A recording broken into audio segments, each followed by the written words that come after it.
Good morning and good evening. Let us turn to page 4.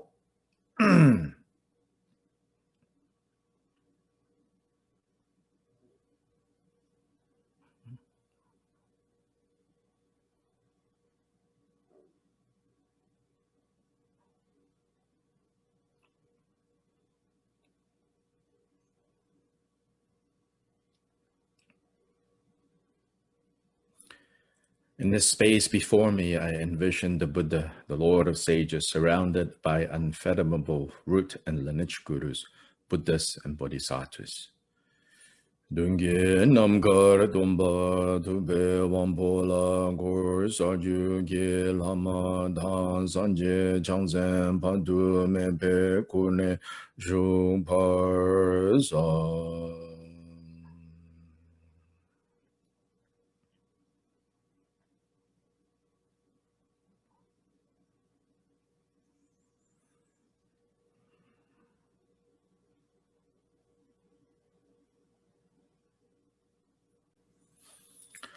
Antonio?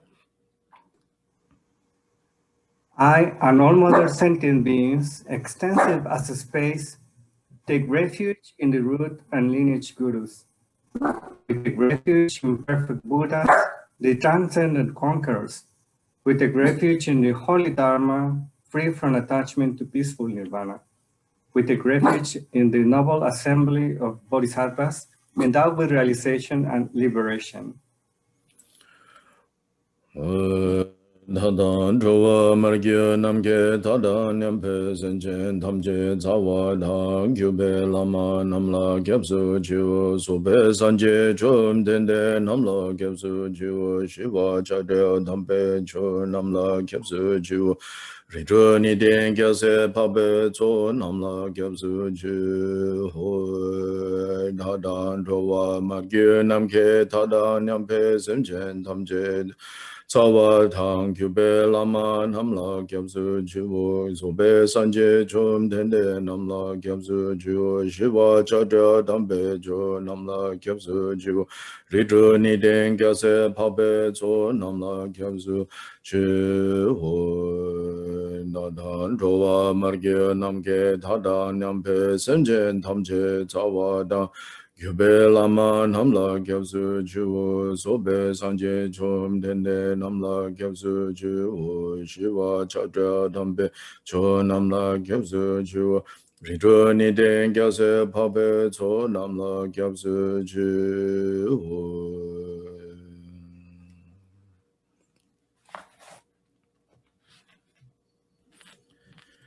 Sandra?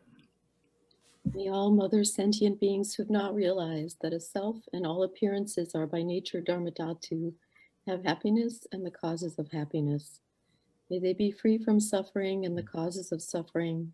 May they not be separated from the happiness which is free from suffering. May they rest in equanimity, free from the bias of attachment and aversion.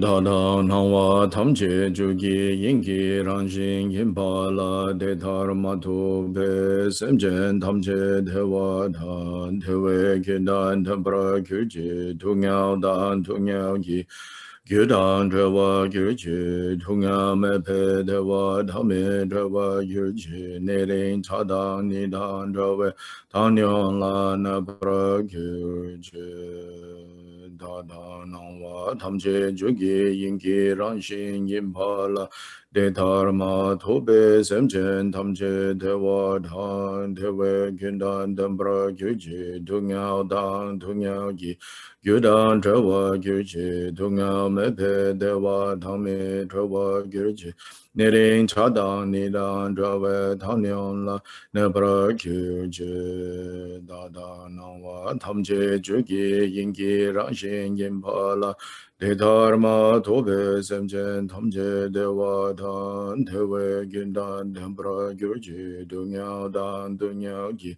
gyudan dewa gyurji dungyao mepe dewa dhamme dewa gyurji nirin chadang nidan dewa tangyang la nebra gyurji. Randy, Randy? May I swiftly attain the sublime state of perfectly complete awakening for the sake of all mother sentient beings. For this purpose, I shall make offerings to the 35 Buddhas, and having invoked their heart pledge, I shall engage in the practice of confessing downfalls. Ma semchen tamche ki tundu nirwa yanda bara sobe sanjen king kumpang rinpo je to bara ja te jidu dewa shepa sumchu sanga chujin tudam kune tongwa shabe jogala ju bara ja. The objects of refuge dissolve into me. Kya yu nam rang la tempa rigyu.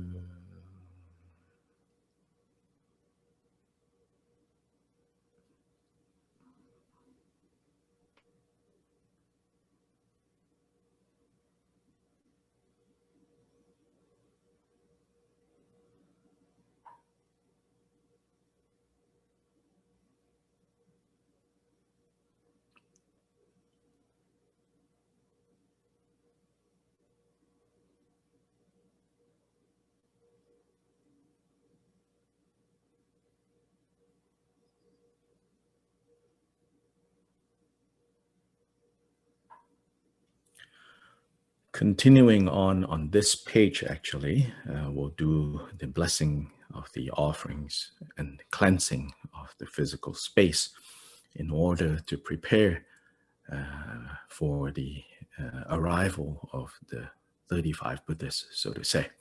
Of course, Buddhists, by definition, neither come nor go. There is one way to think about Tathagata as thus gone and thus come. And both Tathagata is thus gone, Tathagata is thus come. Thus gone to bliss through the perfection of wisdom, thus come from the state of enlightenment out of love and compassion for all beings. And in that way, they neither come nor go, as in they have transcended both comings and goings. So the Tathagatas, the 35 Buddhists, if we say that they come or they go, it is to be understood as, from our perspective, our ability or lack of ability to be mindful of their presence. The Dharmakaya aspect of all Buddhists pervade all time and space, without any coming and going. But due to the merit, that's how it is expressed, due to the merit, due to the capacity and ability of the beings who perceive them, they have the aspect of coming and going.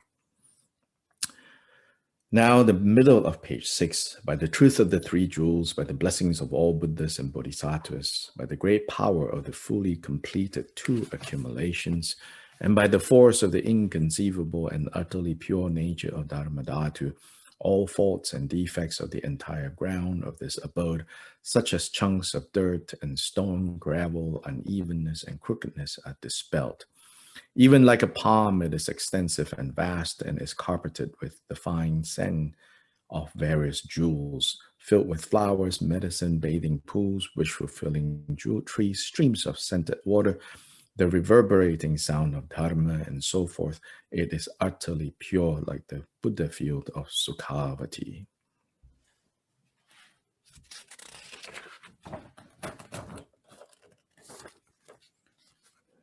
Page 9, the mantra, the dharani, for affecting, for generating the way that the physical space and offerings is has just been described. Yeah. Namo Ranadraya Namo Bhagavate Vajrasara Pramadane Tathagataya Arahate Samya Sambuddhaya Tayata Om Bhajre Bhajre Maha Bhajre Maha Tejo Bhajre Maha Vidya Bhajre Maha Bodhicitta Bhajre Maha Bodhi Mandopa Sankramana Bhajre Sarva Karma Avarana Vishodhana Bhajre Soha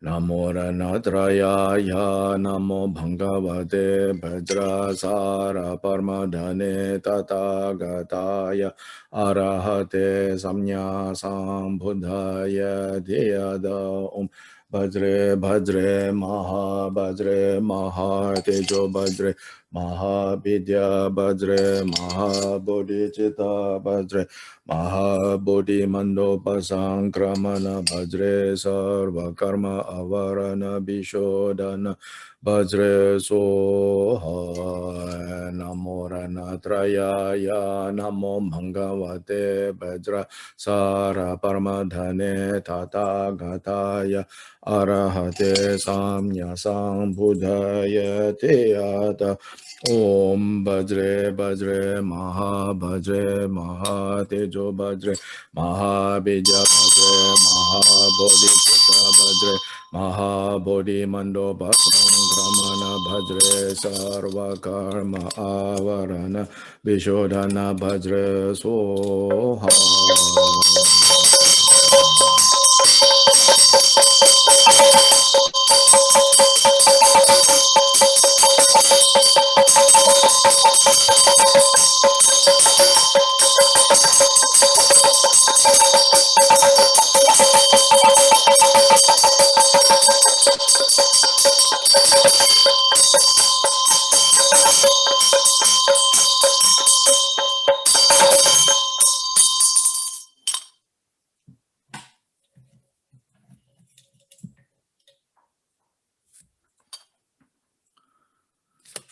Lucrezia, page 9. Okay. Compassionate, transcendent conquerors, dwelling in the 10 directions, please heed us. In the past, when you, the 35 compassionate, transcendent conquerors, engaged in bodhisattva deeds, you aroused bodhicitta and vowed to cleanse the obstructions of wandering beings in times when the 5 degenerations are rampant.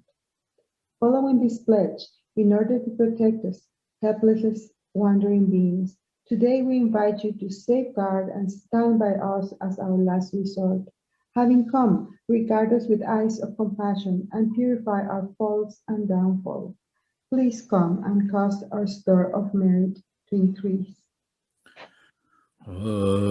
Jujuna Jube Jumden De Tuje Jempo Dan Tempa Namdala Gonsu So Jumden De Tuje Jempo Da Tempa Sumju Zanga Gobo Ngabo Ke Namon Chanju Sempe Jeba Jube Ningma Ngaru Ngado Dowa Namgi Teba Jungwa Tuge Jin Tudam Jida Shiva De Shindu Den Da Cha Gumeki Rowa Gyobe Ledu Gongkya Dam Punyen Du Jin Dren Jin Jina Tuje Chingi Shine Da Cha Gi Nien Tun Jong Shin Sonam Ki So Pe We Ledu Jombar Jina.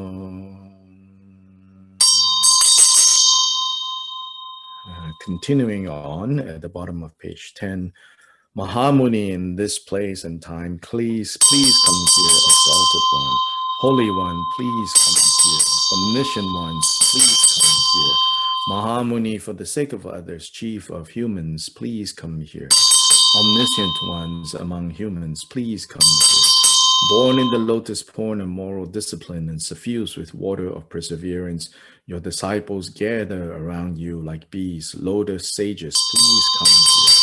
Dwelling in the noble truths, endowed with the eyes of love and compassion, you roar the sound of selflessness. Victorious lions, please come here. Your discipline reminds of a pure water stream, causing the buds and the branches of awakening to bloom into garlands of flowers and to develop into the perfect fruit of total liberation. Victorious trees, please come here. Endowed with wisdom vast and profound and with unlimited water of samadhi, you are a treasury filled with the yogin's gems, ocean of good qualities. Please come here. Endowed with the glorious mandala of compassion and perfectly adorned with the light rays of wisdom, you open the lotus minds of disciples, capable sons. Please come here. Invincible to adversaries, the deeds performed in the example of your perfect life were of a healer and his following. You won the trust of the dear light returners and non-returners, capable mountains. Please come here. Protector of each and every sentient beings, the deity who overcomes the frightful hordes of Maras, transcendent conqueror who know things as they are, together with your retinue, please come here to this place.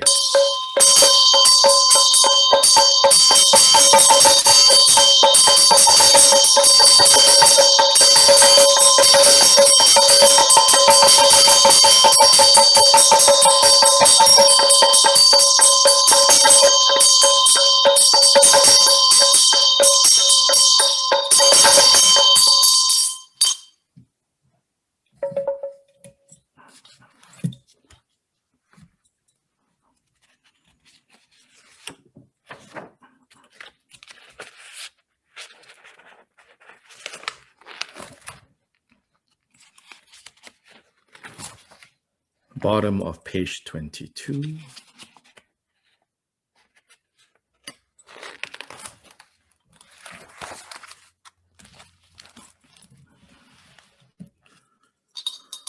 All are dressed in the style of a renunciate Nirmanakaya and are adorned with the 32 excellent marks and 80 minor marks, such as the crown protuberance and wheels on the feet. With their 60 aspects of melodious speech, they proclaim the clear sounds of the Mahayana teachings. As their minds do not move from Vajra-like samadhi, they clearly understand all objects of knowledge in the three times. Their bodies are garbed in the three dharma robes, and garlands of light shine like the sun from their bodies to alleviate the pain of miserable destinies. With eyes open wide like lotus petals, they behold me and all sentient beings with great compassion. Upon merely beholding them, these great beings effortlessly accomplish the temporary and ultimate purposes of all sentient beings. They thus abide with legs in Vajra posture.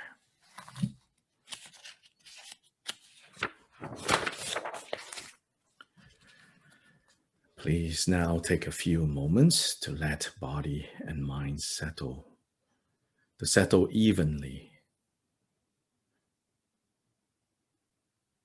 Since now we are in the presence of the 35 Buddhists, looking to them as the perfect example of the ones whose body and mind are settled evenly in a state of meditative equipoise. We too now should settle in their presence, sitting before them, settling body and mind in the same way that the Buddhas have perfectly and thoroughly settled both body and mind, pacified both body and mind.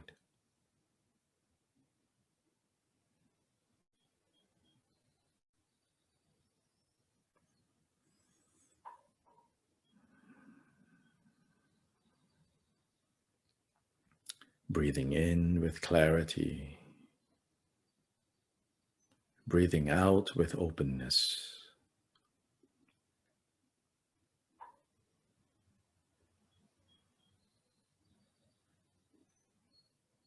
Breathing in with love and compassion, breathing out with compassion.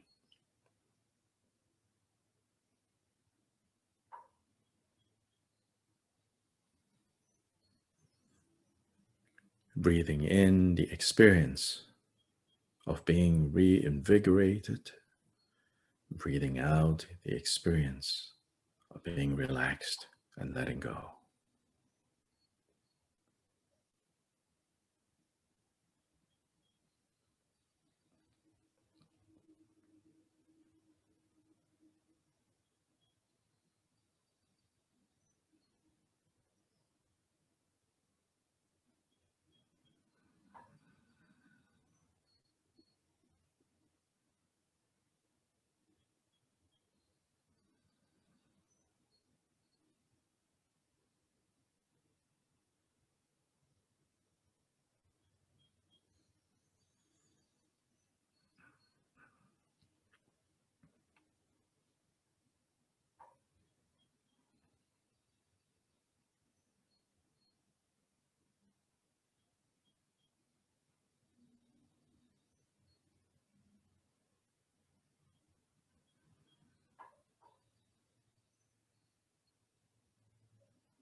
To the top of page 24. As we raise beautiful jewel parasols with golden handles, delightfully adorned all around with pleasing forms so lovely to behold, we make unceasing offerings to the lords of sages. Then continuing on at the bottom of 24.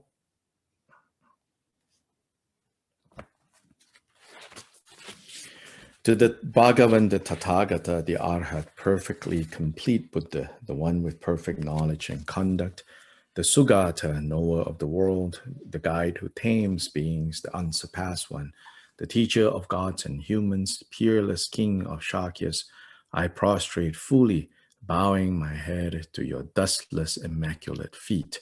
With golden complexion and earth-touching gesture, you cleanse the misdeeds of 10,000 eons and are the glory of this world of endurance.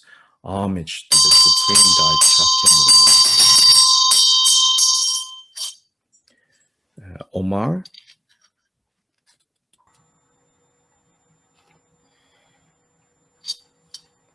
Bottom of 25.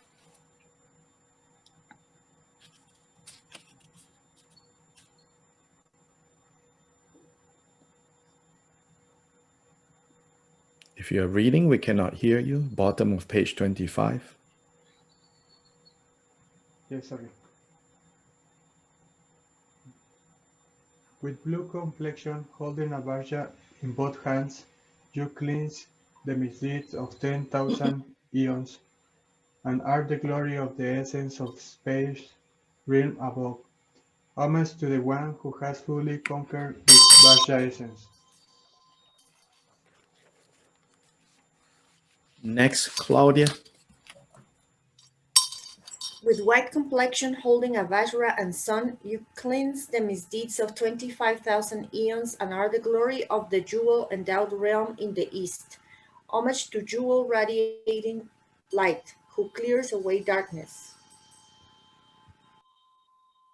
Cecil. With blue complexion, holding a naga and a snake, you cleanse the misdeeds of 8 eons and are the glory of the realm pervaded by nagas in the southeast. Homage to the Dharmadhatu, sovereign king of nagas. Omar, the images are not moving.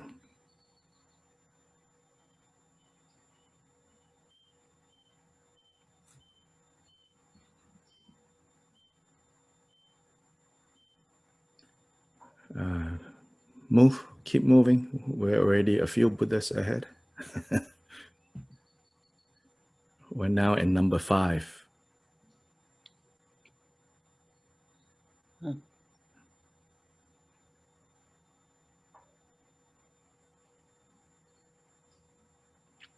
Cecile? Yes. Do I have Your to turn? read? Yes, with yellow complexion. With yellow complexion, holding a volume of scripture and a sword, you cleanse all misdeed of speech and are the glory of the realm of the brave in the south. Homage to the leader of the brave who overcomes all discord. Top of 27. Jasper? With gruesome compressions holding a sun and a lotus, you cleanse all my misdeeds of minds and are the glory of a realm endowed with joy in the southwest.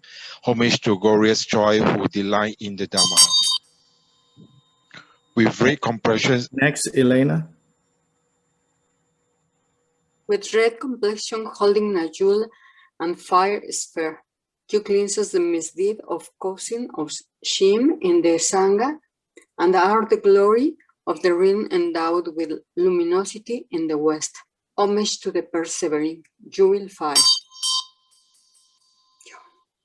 Leonard. With white complexion, holding a jewel and moon, you cleanse the misdeeds of one eon and are the glory of the realm, pleasant light in the northwest. Homage to jewel moonlight who clears away darkness. Antonio. With green complexion, holding an Utpala flower marked with 2 eyes, you cleanse the misdeeds of denigrating the sublime ones, and are the glory of the realm drumbeat in the north. Homage to the meaningful to behold, teaching Dharma. Top of 28. Tracy.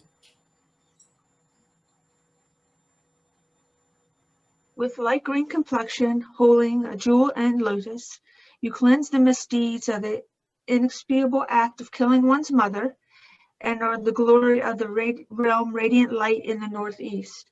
Homage to jewel moon, shining coolness. Samantha. With smoke-colored complexion, holding a mirror in each hand, you cleanse the misdeed of the inexpiable act of killing one's father, and are the glory of the realm ash covered below. Homage to the stainless one of insight and meditation. Isabel. With white complexion, holding a stalk of a wood apple in both hands, you cleanse the misdeeds of the inexpiable act of killing an arhat, and are the glory of the realm, glory endowed above. Homage to glorious giving of immaculate wisdom. Vicky. With crimson complexion, holding a lotus and sun, you cleanse the misdeeds of drawing blood from a Tathagata's body with evil intent, and are the glory of the realm devoid of obscurations in the caste. Homage to the immaculate, impeccable, pure one. Middle of 29. Daniela. With yellow complexion, holding a lotus marked with a sun, you cleanse the misdeed of 10,000 eons and are the glory of the realm without sorrow in the southeast. Homage to giving of purity, Lord of the Conqueror. Bottom of 29. Christina. With the blue complexion, with the blue complexion holding a water sphere, the teaching of the Dharma, cleansing and the misdeeds and abusing of the arhat, and are the glory of the stainless realm in the south. Homage to the water god who washes the stain of afflictions. Joyce, top of 30. With white complexion, holding an ocean and mirror, you cleanse the misdeeds of killing a bodhisattva, and are the glory of the clear realm in the southwest. Homage to the god of water gods, washing away stains. Reuben. With red complexion, holding the stalk of a lotus and a wish-fulfilling tree, you cleanse the misdeeds of killing a noble disciple, and are the glory of the realm bliss endowed in the west. Homage to good glory perfecting the dual purpose. Judy? With crimson complexion, holding a sandalwood branch and a wood apple fruit, you cleanse the misdeeds of stealing the wealth of the Sangha and are the glory of the realm, pervaded by sweet scents in the northwest. Homage to glorious sandalwood, alleviating pain. Top of 31, waiting. With red complexion, holding a lotus marked with 2 suns, you cleanse the misdeeds of demolishing stupas and are the glory of the realm, endowed with brilliance in the north. Homage to infinite brilliance pervading the universe. Middle of 31, Melissa. With white complexion, holding a sphere of light in both hands, you cleanse the misdeeds born from hatred and are the glory of the realm, meaningful in the northeast. Homage to glorious light, pure in itself. Larry, bottom of 31. With light blue complexion, holding a sprig of the sorrowless tree, you cleanse the misdeeds born from passion and are the glory of the realm unobscured down below. Homage to glory without sorrow, devoid of all pain. Laura Herman, 32. With blue complexion, holding Mount Meru and displaying the lotus mudra, you cleanse the misdeeds of 10,000 eons and are the glory of the realm without craving above. Homage to the pureless son of non-craving. Mariana. With yellow complexion, holding a flower and a good apple fruit, you cleanse the misdeeds of 100,000 aeons and are the glory of the realm where many flowers blossom in the east. Homage to the lovely glory of flowers. With white complexion, holding a lotus and measures of light, you cleanse the misdeeds of 1,000 eons and are the glory of the realm, pervaded by purity in the southeast. Homage to the radiant pure display. Miriam.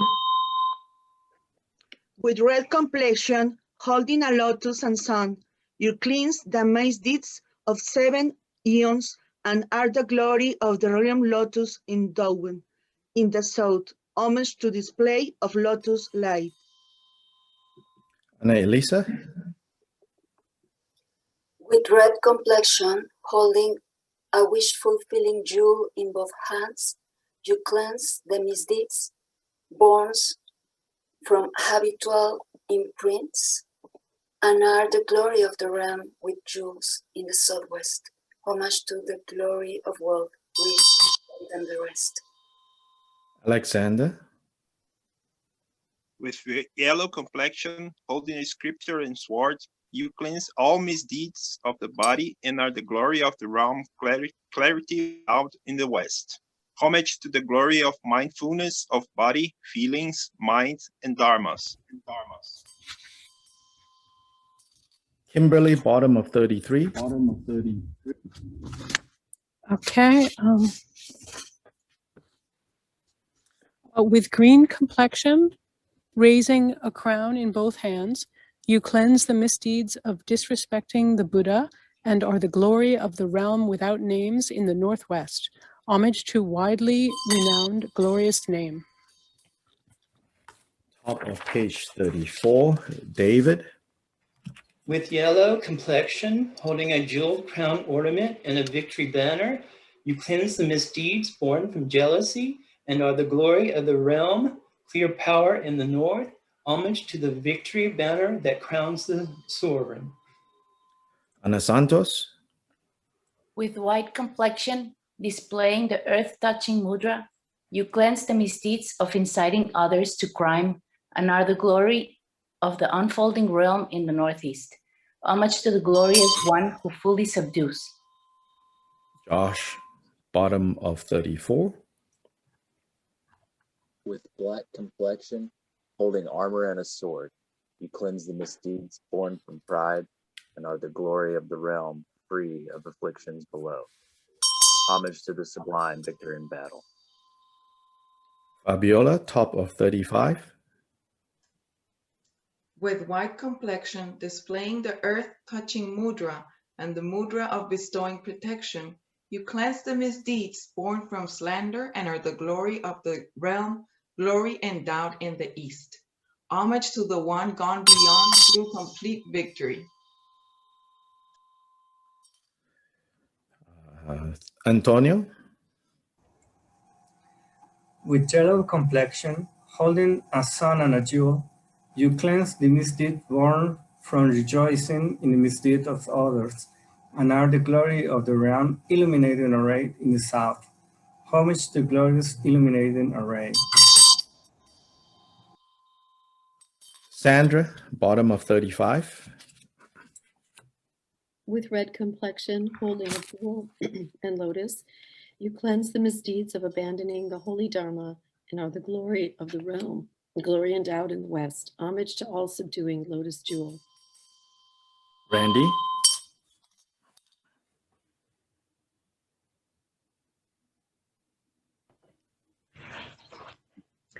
With sky blue complexion, holding Mount Meru in both hands, you cleanse the misdeeds of impaired samayas and are the glory of the realm precious jewels in the north. Homage to the powerful king, Mount Meru, who is free of delusion. So next is the seven-limbed puja, starting with, continuing on with paying homage and then the making of offerings. Middle of page 36. Jine suda juju jidena duzum de sheba mi zenge gun dagi malu de da tamje la lu dang aye dang we chagi wo sambo jobe mon lam top dagi gyawa tamje yiki ngun zum du shingi du ne lu ram tu ba ye gyawa kun la ram du jazelu Duje dena dunye sanje na sanje segi una shupada Deta jugi ina maluba tamje gyawa dagi gangwa mu Deda ngapa mize gyazo nam yangi yenla gyazo dragunji Gyawa kunji yonten ramzo jin dewa shepa tamje dagi tu Chaja opa tamje la shindu kunji janegi Lutu baye namkundu chokdu depe toparji.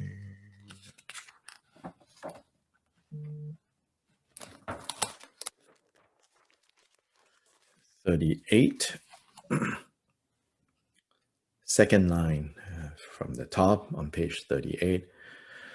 Medo damba drenwa damba dang sirnyen namdan jukpa dukjo dang marme jodan dukpo damba ye Gyawa deda lane jobar je Namsa damba namdan dejo dang Chema burma rera namba dang Kope gebara pape chogunji Gyawa deda layang jobar je Choba gana lame gyachewa Deda gyawa tamche layang mu Zambu jola depe tondagi Gyawa kunla jasa jobar je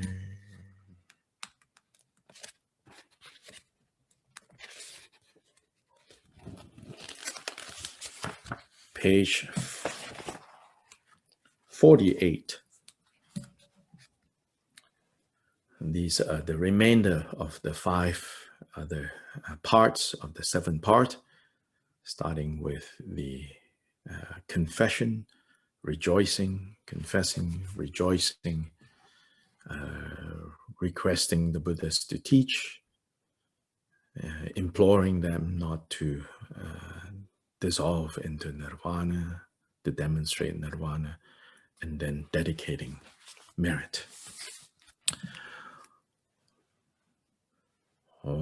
ne doja shedan timu wangi ni ludang adhan deshin yiki gyan tingpa dagi kipa jeje bar deda tamje dagi sosor sha joju gyawa kundan sanje se rangya namdam lodam melodam towa kunji sonam ganglaya deda kunji jesu dayirang kanan joju jiten romada chanju rinpa sanje machane kumpo deda dagi tamche la kolo lana mepa korwa gu nyangen datung gangshe deda la rowa kunla penshin dewe chi kyaba shingi dune supaya dagi telmo ramja suwarji chase wadang chojing shabada jise yirang kushing sowa yi gewa chungse dagi jisakpa tamche sobe chanchun chirngo.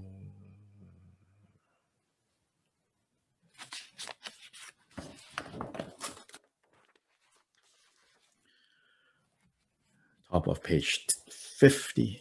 In accordance with the 35 Sugatas aspiration to exhaust the karmic veils of those who remember their excellent names and pay homage to them, please bestow the fruits of this wish.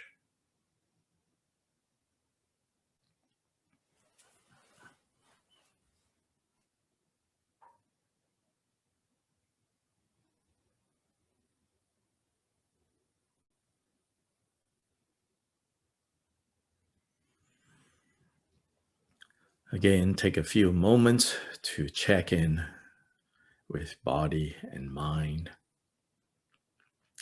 Do your best to let both body and mind settle evenly, free from distractions, free from dullness, awake, clear, but yet all-pervading and spacious, with the spirit of letting go with skill and being focused with skill.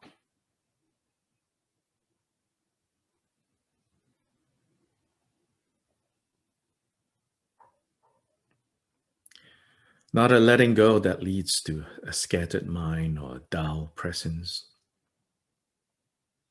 and not a focused mind that is tight.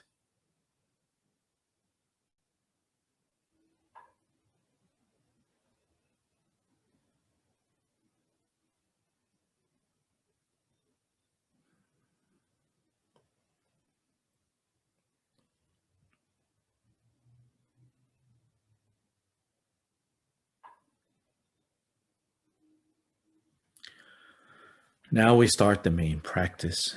The first section of the main practice, the section of recollecting the virtues of the 35 Buddhas and paying homage to them. I'm going to chant in Tibetan. So if you want to do some prostrations, now is a good time to gently do prostrations. As you are doing prostrations, think all the faults, all your unskillful actions of body, speech, and mind, you place them in front of you and in front of the 35 Buddhas, revealing them, not hiding them. These could be things that you know quite clearly, quite consciously, whether it happened yesterday, last week, last month, 20 years ago, whatever it is that you cannot let go, that you are ashamed of, that you feel guilty about, that you would rather hide away. You lay them at the feet of the 35 Buddhas.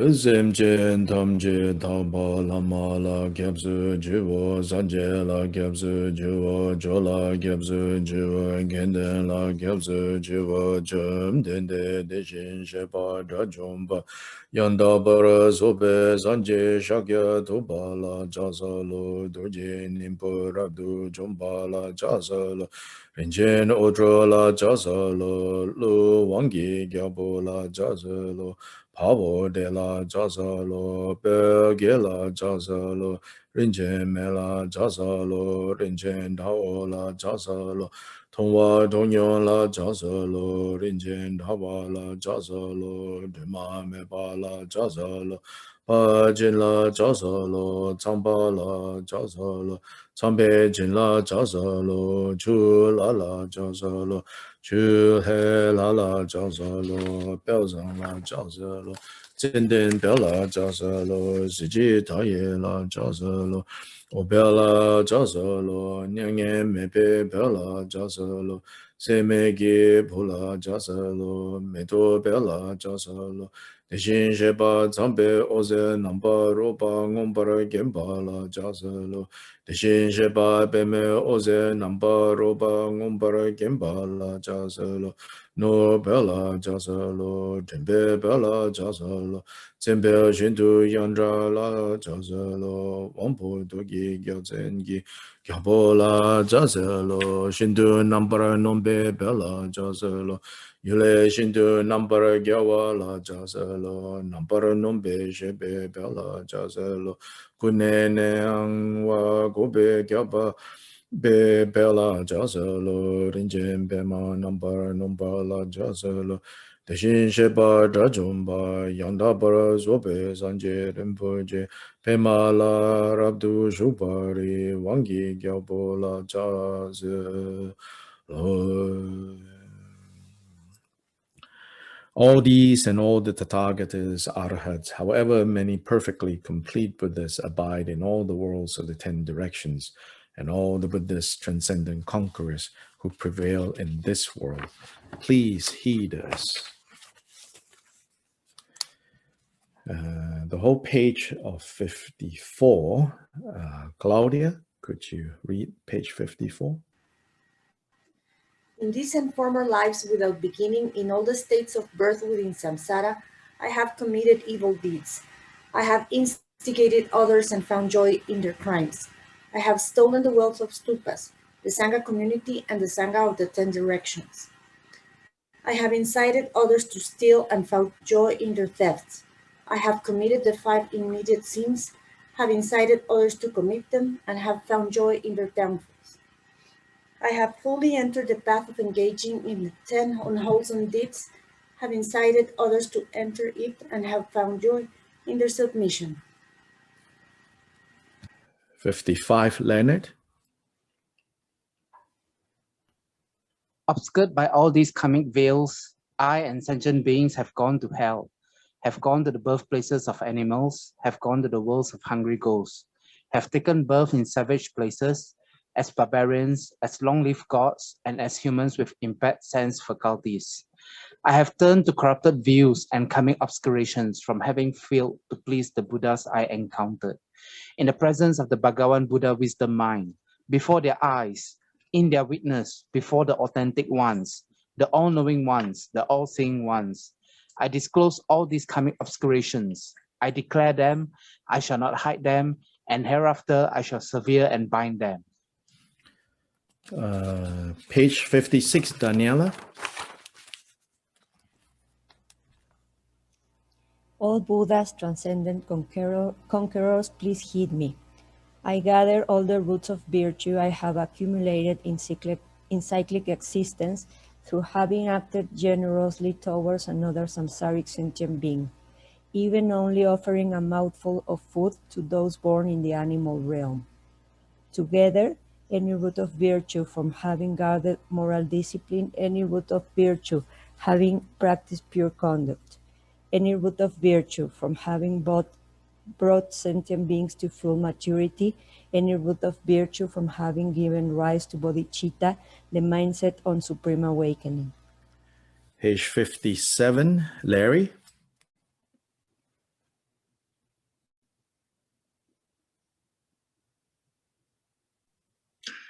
57.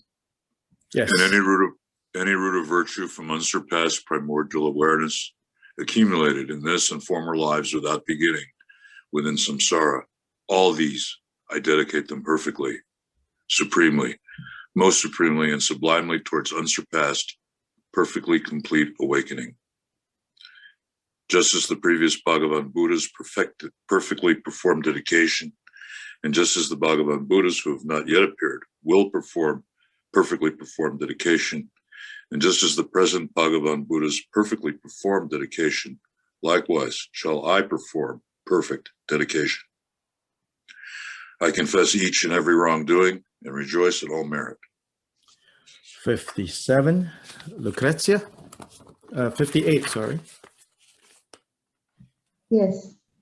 I exhort and supplicate all Buddhas that I may attain and surpass most excellent primordial wisdom. With my pouch together, I wholeheartedly take refuge in all those with praiseworthy qualities as infinite as a vast ocean, all the Buddhas, supreme among humans, who exist at present, those who have passed into nirvana, and those who have not yet appeared.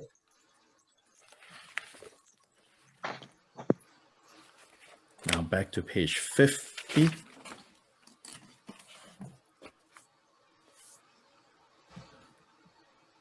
This round, I will do all the reading. And so again, if you would like to do prostrations during this time, feel free to do that. And don't have to worry about being caught short of breath when I start to volunteer you to read. But this round, I'm going to read everything.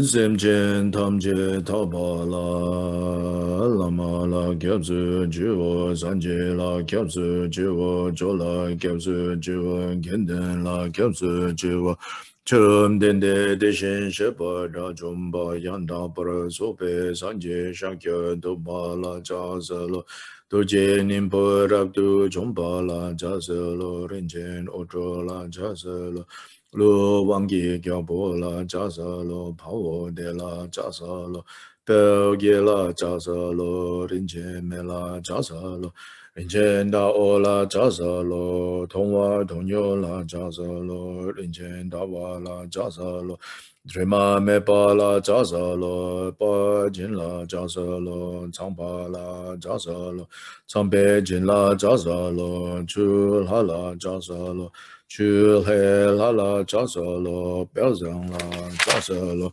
Chenden bela jasa lo, Siji taye la jasa lo, Obel la jasa lo, Nyangen bebe bela jasa lo, Seme ki bola jasa lo, Medo bela jasa lo, Deshin shepa chambe oze nampa roba, Ngombar gemba la jasa lo, Deshin shepa bema oze nampa roba, Ngombar gemba la jasa lo, No bela jasa lo, Tembe bela jasa lo, Zembe shindu yang da la jasa lo, Wampo dogi gyasengi, Gyabo la jasa lo, Shindu nambar nombe bela jasa lo, Yule shindu nambar gyawa la jasa lo, Nambar nombe shebe bela jasa lo, Kune nangwa kobe bela jasa lo, Rinjen bema nambar nomba la jasa lo, Deshin sheba da jomba yang da bara zobe sanje rinpoche bema la rabdu shubari wangi gyabo la jasa lo. All these and all the Tathagatas, Arhats, however many perfectly complete Buddhas abide in all the worlds of the 10 directions, and all the Buddhas, transcendent conquerors, who prevail in this world, please heed me. In this and former lives without beginning, in all the states of birth within samsara, I have committed evil deeds, I have instigated others, and found joy in their crimes. I have stolen the wealth of stupas, the Sangha community, and the Sangha of the 10 directions. I have incited others to steal and found joy in their thefts. I have committed the 5 immediate sins, have incited others to commit them, and have found joy in their downfalls. I have fully entered the path of engaging in the 10 unwholesome deeds, have incited others to enter it, and have found joy in their submission. Obscured by all these karmic veils, I and sentient beings have gone to the hell realms, have gone to the birthplaces of animals, have gone to the worlds of the hungry ghosts, have taken birth in savage places as barbarians, as long-lived gods, and as humans with impaired sense faculties. I have turned to corrupted views and karmic obscurations from having failed to please the Buddhas I encountered in the presence of the Bhagavan Buddha wisdom mind, before their eyes, in their witness, before the authentic ones, the all-knowing ones, the all-seeing ones. I disclose all these karmic obscurations. I declare them. I shall not hide them, and hereafter I shall sever and bind them. All Buddhas, transcendent conquerors, please heed me.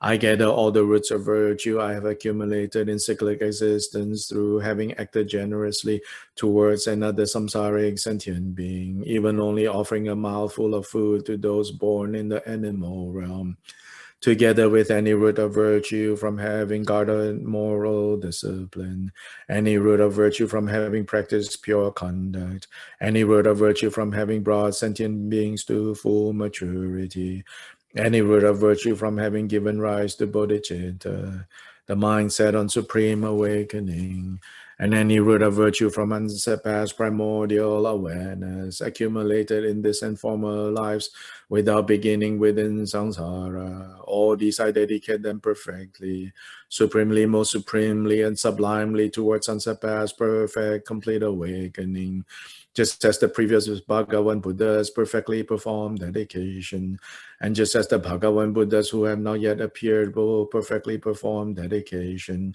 and just as the present Bhagavan Buddhas perfectly perform dedication, likewise shall I perform perfect dedication. I confess each and every wrongdoing and rejoice in all merit. I exhort and supplicate all Buddhas that I may attain unsurpassed, most excellent primordial wisdom. With my palms joined together, I wholeheartedly take refuge in all those with praiseworthy qualities as infinite as a vast ocean, all the Buddhas supreme among humans who exist at present, those who have passed into nirvana, and those who have not yet appeared.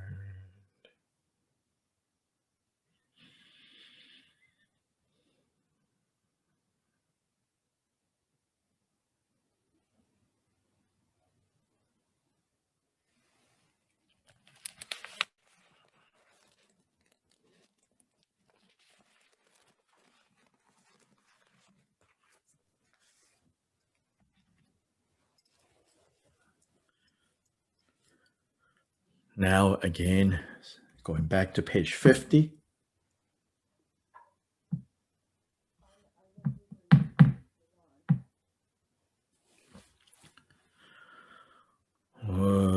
Semjen tamje tampar lama la gyabsu jiwo sanje la gyabsu jiwo chola gyabsu jiwo kenden la gyabsu jiwo jom dende deshin shepa da jomba yangda para sobe sanje shakya tupa la jasa lo dorje nimpu rabdu jompa la jasa lo rinchen otro la jasa lo wangi gyabo la jasa lo Pavo Tela Jasalo, Belgela Jasalo, Rinchen Mela Jasalo, Rinchen Dao La Jasalo, Tongwa Tonyo La Jasalo, Rinchen Dawa La Jasalo, Dima Mepa La Jasalo, Bajin La Jasalo, Tsangpa La Jasalo, Tsangpe Jin La Jasalo, Chu La La Jasalo, Chu Le La La La Jasalo, Piao Zhang La Jasalo, Zenden Bel La Jasalo, Shiji Daye La Jasalo, Obel La Jasalo, Nyange mebe bela jasalo, zemegi bola jasalo, meto bela jasalo, dejin shepa zambe oze namba, roba ngumbar gemba la jasalo, dejin shepa beme oze namba, roba ngumbar gemba la jasalo, no bela jasalo, dembe bela jasalo, zembe shindu yondra la jasalo, Wampo togi gyalsengi gyalbola jasalo, shintu number nombe bela jasalo, yule shintu number gyawala jasalo, number nombe shebe bela jasalo, kune nawa gobe bela jasalo, rinjen pema number nombala jasalo, deshin sheba drachumba, yanda para zobe, sanje rinpoche pema la rabdu shubari, Wangi Gyapola Jazelo. All these and all the Tathagatas, all the Arhats, however many perfectly complete Buddhas, abide in all the worlds of the 10 directions, and all the Buddhas, transcendent conquerors who prevail in this world. Please heed me.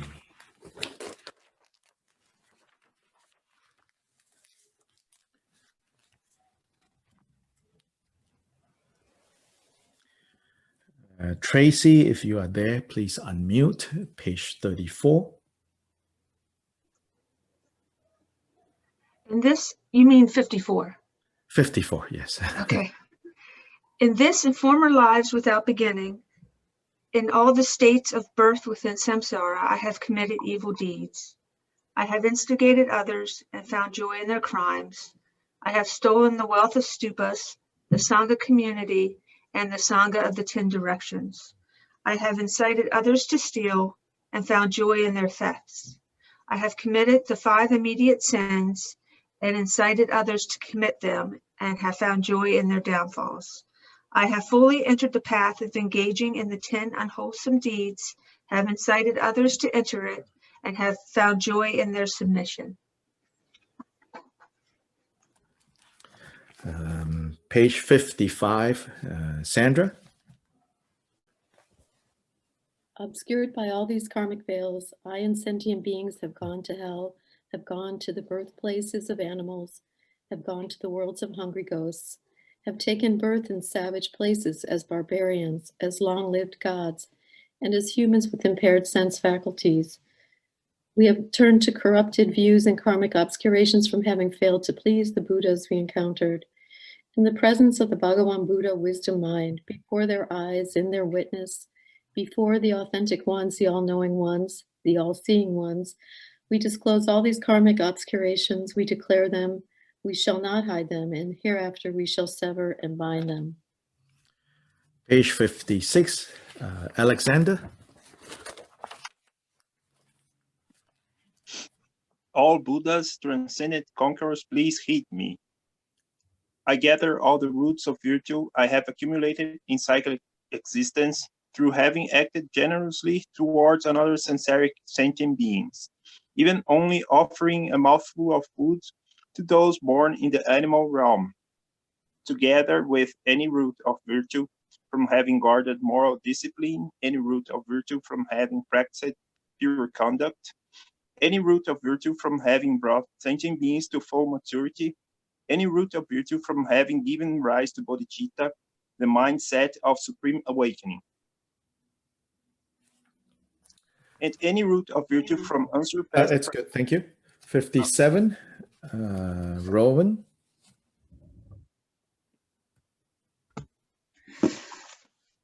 And any root of virtue from unsurpassed primordial awareness, accumulated in this and former lives without beginning within samsara, all these I dedicate them perfectly, supremely, most supremely, and sublimely towards unsurpassed, perfectly complete awakening.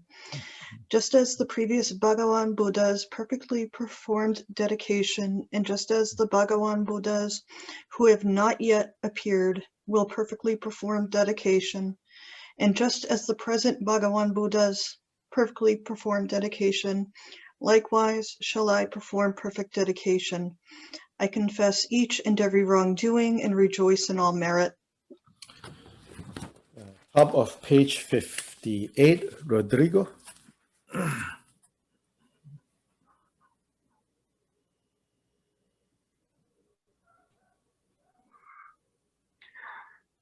Sorry.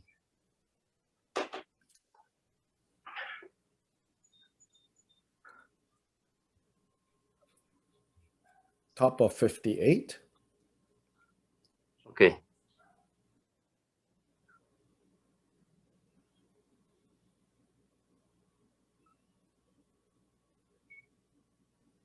I exhort and supplicate all Buddhas that I may attain unsurpassed, most excellent primordial wisdom. With my palms joined together, I will heartily take refuge in all those with praiseworthy qualities, as infinite as a vast ocean, all the Buddhas supreme among humans who exist at present, those who have passed into nirvana and those who have not yet appeared. Now again, take a few moments to let body and mind settle. At this point, try to feel the lightness of having unburdened and the lightness that arises from the joy of recollecting any merit, any virtue that has been accumulated in this and all previous lifetimes by yourself and also by all beings. And the joy that arises from having dedicated all of this.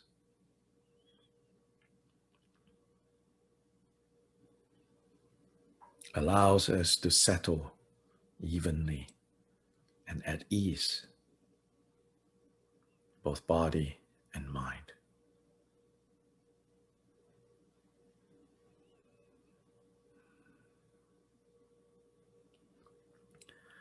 Body becomes still, mind becomes quiet.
Now continuing on page 59, this is it's very common for the sadhana practices where after the main section, whether the main section in this case is doing the prostrations and doing the recitations, or the main section being like visualizing yourself as the deity and repeating the mantras of the deity. Quite commonly after that, then there is another presentation of offerings and praises to the deities that we are practicing or venerating. So likewise in the sadhana, it also has this section. So starting on page 59. May the material offerings of gods and humans both visualize and actually arrange, outer, inner, secret, and unsurpassed, pervade the vastness of space. Ladami chubeze ngushu shamdang yiki du jinang sangwa lame be namke kangkung kyam gyurje. And using this dharani again, we bless all the offerings again and then offer these offerings to the 35 Buddhists. Namo Ranatrayaya, Namo Bhagavate Vajrasara Paramadane Tathāgataya, Arahate Samya Sambuddhaya, Deyata Om Bhadre Mahabhadre, Mahatejo Bhadre, Mahabhidya Bhadre, Mahabodhicitta Bhadre, Mahabodhi Mandopa Sankramana Bhadre, Sarva Karma Avarana, Vishodhana Bhadre Soha.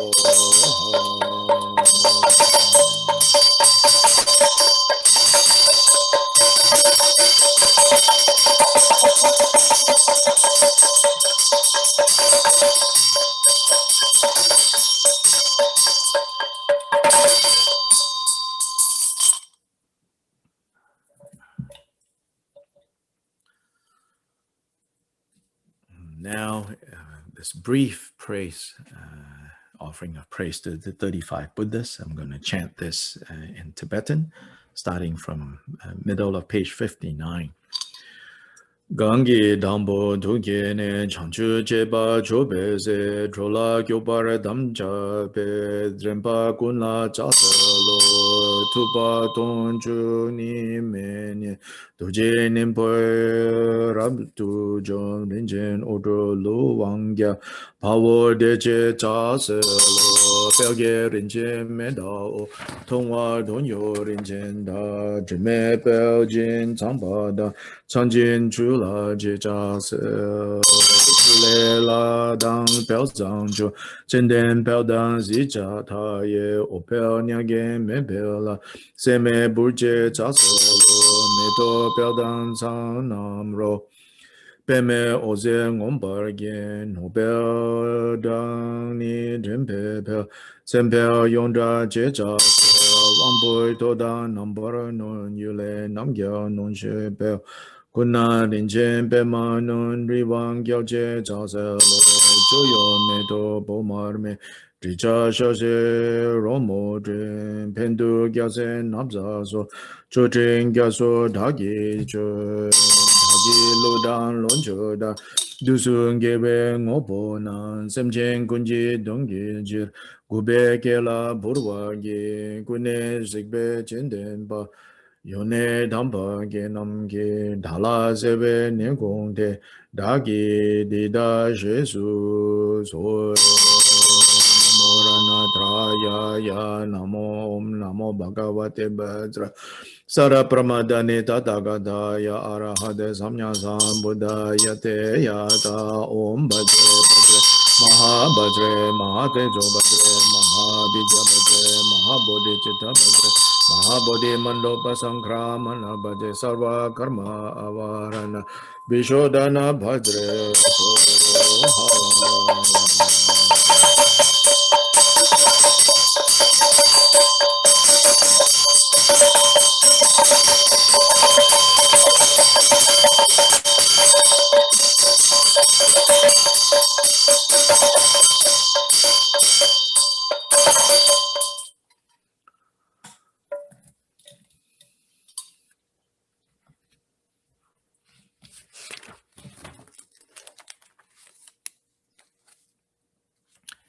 Page 62.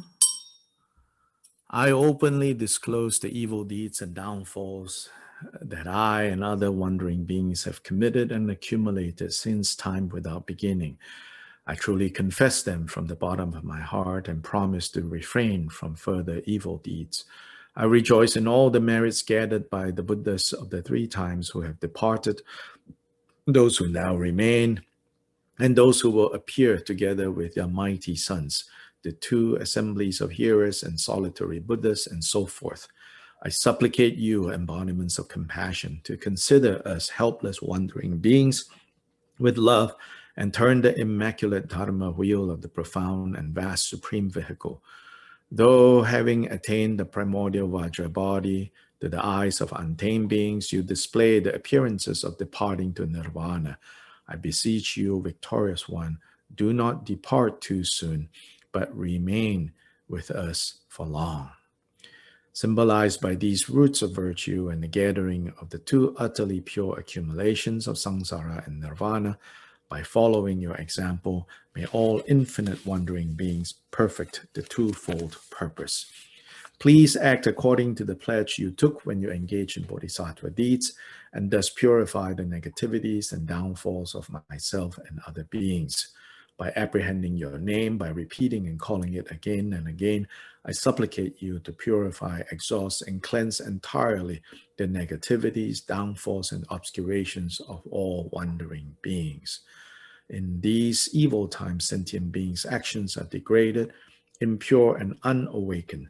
Our minds are suffused with negative emotions. Our offerings are scanty. They are marred by stains and other faults. Please forgive us all mistakes.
So we have completed the 3 recitations, as well as doing the concluding part more completely this time.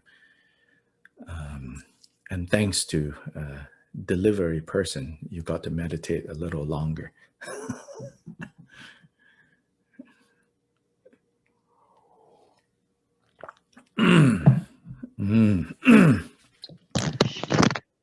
So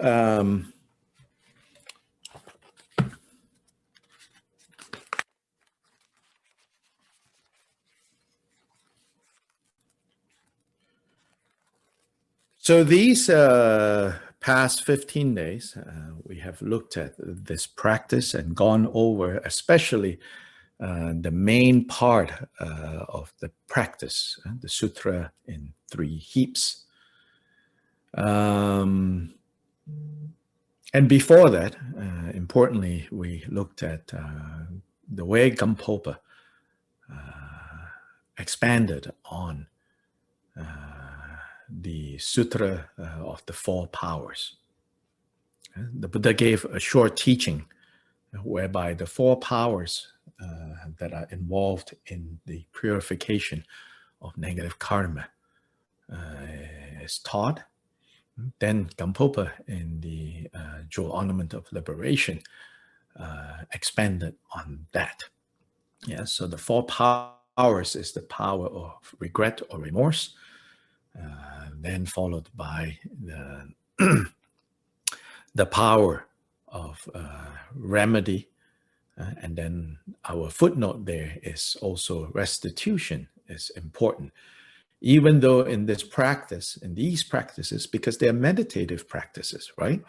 So in the context of meditative practices, then primarily you're training, you're doing things, so to say, you're training your own mind. So there then, the remedy that helps us let go of the guilt, the shame, the burden of those negative karma It's what's the remedy is being applied to remove that. But it is also important not to forget that restitution can be done. If we have done wrong to someone else, harmed someone else, taken from someone else, we can give back. If we cannot give back directly, we can give back indirectly. If the restitution cannot be done directly, it can be done indirectly. So I have damaged stupas, so now I repair stupas. I have stolen from others, so now I give to others. I have taken life, now I give life.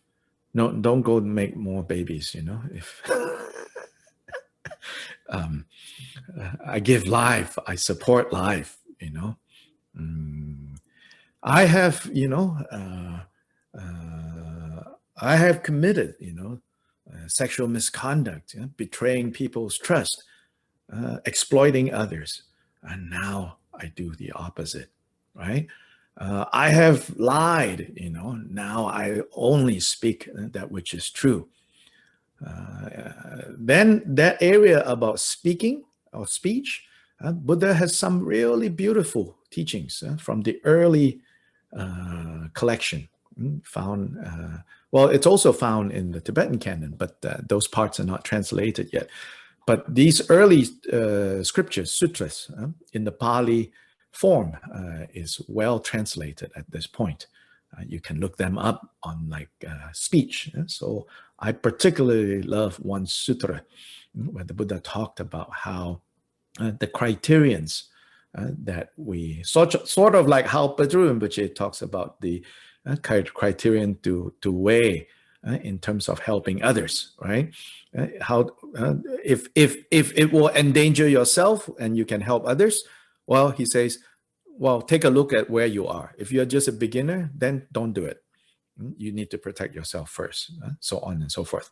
So there is one sutra where the Buddha says, you know, what are the criterion of speaking? He says, first of all, the most important, the first thing to even consider, not most important necessarily, but the first thing to consider, he says, true or not true? Yeah. He says, you think about that. And if you are clear this is true, then he says, okay, then proceed to the next consideration. He doesn't say, it's true, say it. No. He says, next thing to consider. It is helpful or not. He says, also consider that. Then if you determine helpful, and he said, okay, wait, not yet, you know. He says, right occasion or not. Then he says, will it be well said or not? So this is such a wonderful, I think, you know, nothing big and fancy, you know, oh, the natural state is this, the blah, blah, blah is that, all that, you know, it's good. You know, natural state is like this and we relax into it and, you know, but how long can you sit there and naturally relax, right? You have to get up and, you know, do things. So many of those teachings about, you know, when you get up and do things, you know, how should you train yourself?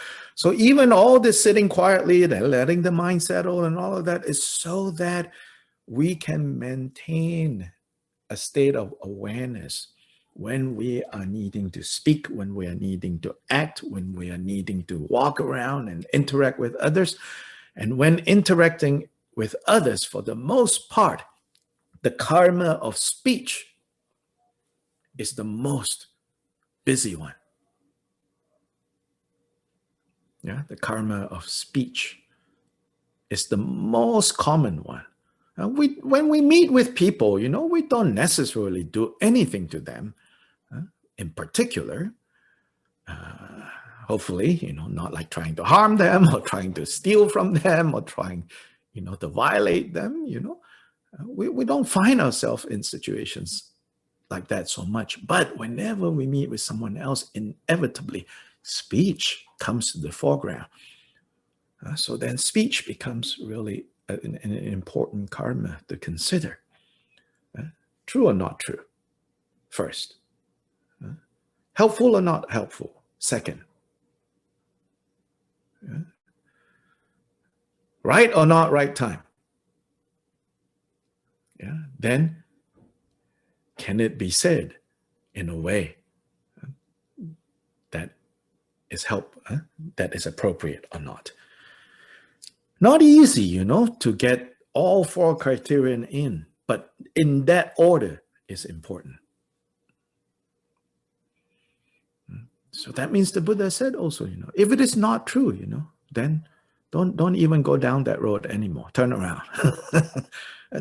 If we follow that, it will kind of protect us, maximum security protection. Unfortunately, in real life, sometimes, true or not true? Not true, but we still say, you know, maybe even out of like caring about the other person. Yes, there is virtue in caring about the other person. So you don't want to hurt someone's feelings. Someone asks you, you know, what did you think of that, you know, thing that I made, you know, that I spent the whole day cooking for you? Tasty, tasty? I say, oy. True or not true, right? I mean, that's also the reality, right? It's not just, okay, here's what the Buddha said, you know, and the Buddha said, no doubt, what the Buddha said is, you know, helpful, gives maximum protection. But at the same time, here you are, you know, in the reality of like, ooh, you like tasty or not tasty? What do I say, right? So be as skillful as you can, you know. So maybe it's, you know, okay, this is going to be not true. But don't exaggerate the not true. Oh, I enjoyed it so much. It is so good. And now you have just, you know, done more than. But so anyway, right? Karma of speech is something that we need to pay attention and focus on. Reminder to myself as well, you know, because karma of speech can just come out, you know. We don't even think much. It just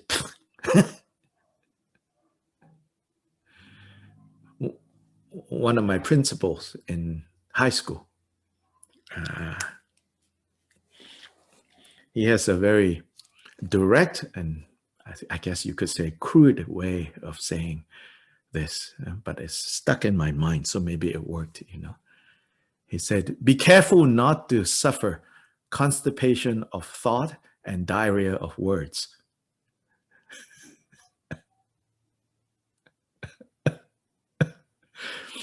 Yeah, be careful not to, you know, and that sometimes is how it can seem like, you know, we're suffering from a diarrhea of words, you know, just blah, blah, blah, blah, blah, just come out, you know, uncontrollably. And we don't think much about it, but the karma of speech can kind of, you know, kind of pervade and create a lot of problems. So among the 4 types of negative speech, the most innocent one is the mindless, what I call distracted speech. The most innocent. But in some ways, the most damaging long-term is distracted speech. Because part of the quality there is it comes from a distracted mind. The mind is churning out nonsense all the time. That's one aspect of distracted speech. But distracted speech sometimes also translated as idle chatter or gossip. So that also, you know, blah, blah, blah, blah, blah, blah. Yeah, and that is another. And that idle gossip and that chatter, you might think I'm not intending to harm anyone, but it creates harm in its wake. Someone else innocently listening on without understanding the context of your idle chatter picks up wrong information about other people. Then they form an impression about other people. Then that takes on a life of its own, creating. Even in Himalayan Tibetan Bhutanese society, gossip, mika, is said to engender a kind of ghost-like energy that takes on a life of its own. So there's a whole ritual called turning back mika, turning back gossip, that is done, performed to turn back. So the gossip begins innocently as just idle chatter, shooting the breeze. Then, because we are Dharma people, so especially then again, when you get together at the temple, nowadays, I guess we don't do that. But again, so this is a good break, then before long, we'll be going back to the center, we're going back to the temple, because we're Dharma people. So then when we get together, we think, oh, we should talk Dharma stuff. Then we talk Dharma people. And that's when, blah, blah, blah, blah, blah, blah, blah, blah, blah, blah, blah. Somebody comes around, maybe not actively intending to eavesdrop, but just some words flow through their ears, and they hear something about, oh, so-and-so said something about so-and-so, about so-and-so, and so-and-so. And then before long, it takes on a life of its own. It's sowing all kinds of, kind of potential mistrust and misunderstanding and exaggerations. And that happens, right? And then the most immediately obvious harmful aspect of the karma of speech is, of course, hateful, hurtful speech, right? Destructive speech, one of the 4 Ds, destructive speech. Things that we say, because we are angry, because we want to retaliate, we want to hurt, we want to cause harm to others.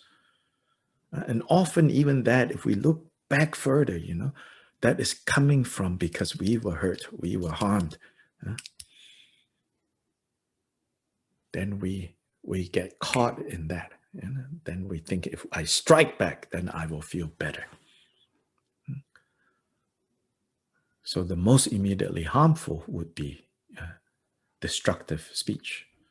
Then in between, you have deceptive speech.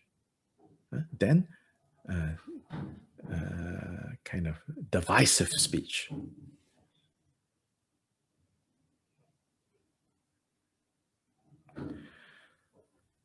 Lord Atisha says,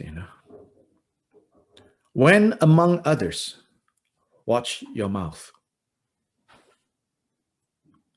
When alone, watch your mind. It's a really good one. Including, when we're alone, we start spinning in our own wheels, thinking. It's like that computer loading. We spin in our wheels. Then we churn out a lot of samsara when we're alone. Then when we're with others, then that time constipation of thought, then diarrhea of words, causing a mess for yourself and others, embarrassing yourself, embarrassing others. Yeah. So karma of speech, we can try to be more attentive to that. And one way to start that is to speak less as a form of training. And don't force yourself and make it all tight, but as a form of training, meaning you can turn it on, you can turn it off. This is not to cramp your style, okay? You're like, my personality is ta-ta-ta-ta-ta-ta-ta-ta-ta. It's fine, okay? Nothing wrong with that. Don't get all, super Buddhist and then super boring, right? One of my good friends, he said, one complaint that my wife have since I've become Buddhist is I'm no longer interesting. He said. I was like, why? He said, my character, I used to yell and scream and curse and, like he's very expressive when he has an opinion about anything, And so his wife kind of complained. Long time they've been married. His wife was kind of like half joking, maybe not half joking, half serious. It's like, I married this fiery guy because I like that about you, but now you're a Buddhist and, this is not necessarily about changing your style. It's really about training the mind and then thinking about actions and consequences of actions. Yeah, that's the underlying principle. Actions have consequences. How those consequences are going to unfold, please, Buddha says, please pay attention to that. And please pay attention to that. Yeah. Okay, so today, now we do the very last part, which is the words of auspiciousness on page 64. And then after that, again, some of you, it's quite late, you need to go to sleep. And then some of you need to go to work, but I'll leave some time for some discussion or question and answer about the whole practice. And now any part of the practice, and I will promise to be good and to answer rather than, I've already told you that. So 64. The light of boundless compassion clears away the evil states and dispels demonic forces, hindrances, and hosts of wickedness. May the splendid power of the victorious ones, equal to 100,000 suns, bring forth the happiness and fortune of infinite beings. The stream of nectar flowing from the immaculate Dharmadhatu space fully cleanses the stains of evil tendencies. May the splendid power of the holy Dharma of the cessation and path bring forth the happiness and fortune of infinite living beings.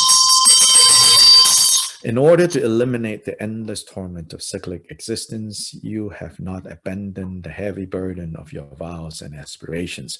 May the splendid power of the ocean of great and noble bodhisattvas bring forth the happiness and fortune of infinite living beings.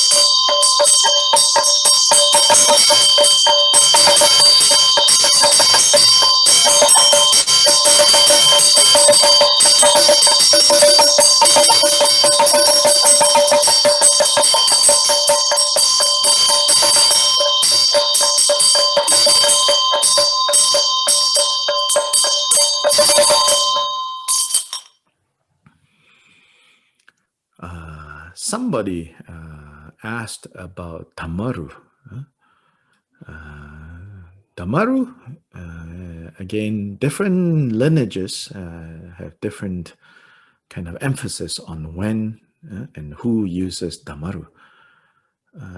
In Dugongkagyu, generally, when a group is gathered in the same physical space, then only one person uses the Tamaru, which is the chant leader, the umze, the one who leads the chants.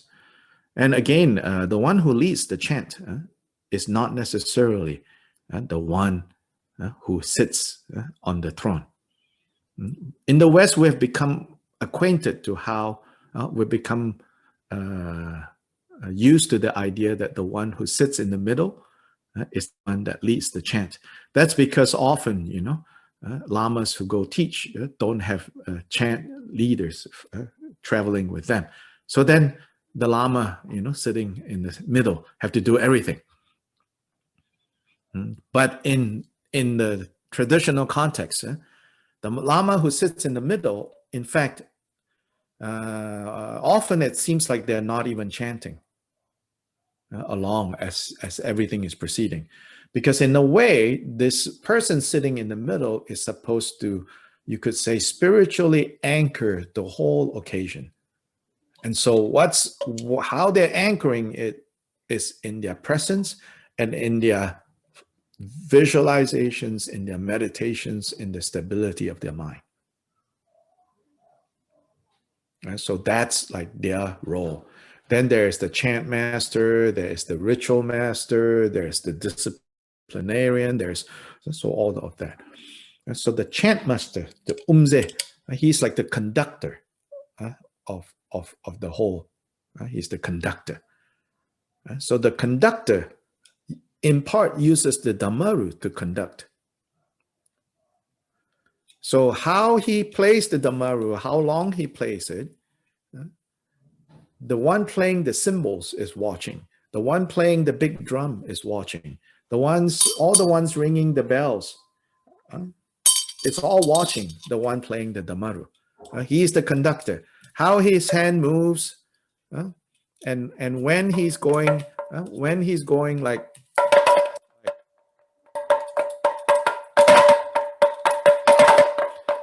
it's communicating with everybody else what's happening next.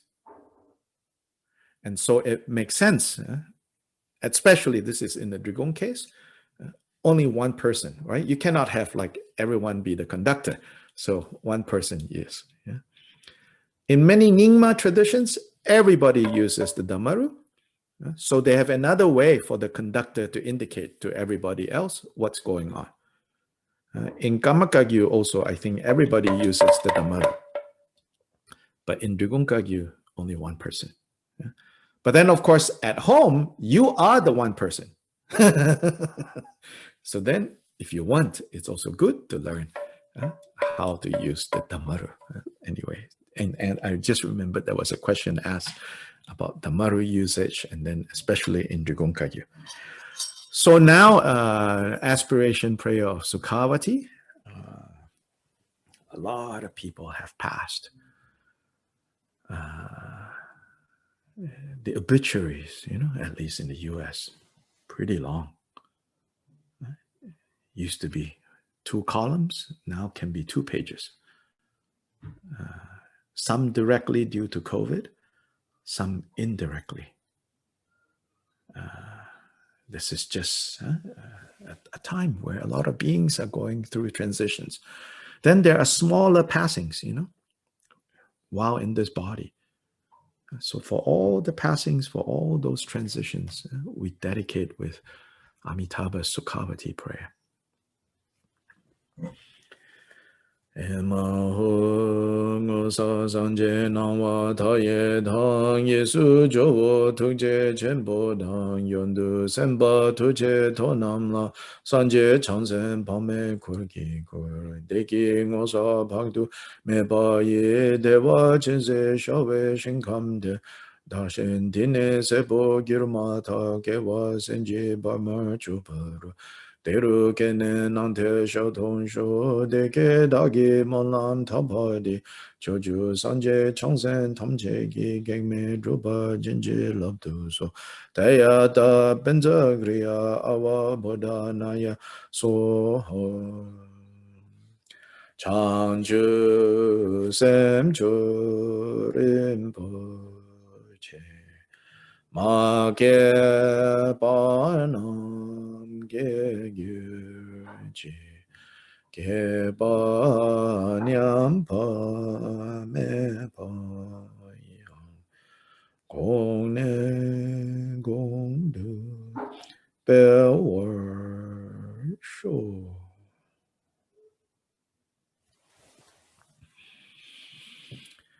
Yeah, so let's see. We have some time left for any questions or comments or Javier, if you are there, you might already have started work. If you are there and you can say something about the more curry, less worry. Okay, yeah, sure. No, I'm here. So yeah, okay. Background noise. It's okay. Give me 1 second. No problem. 1 second. Yeah.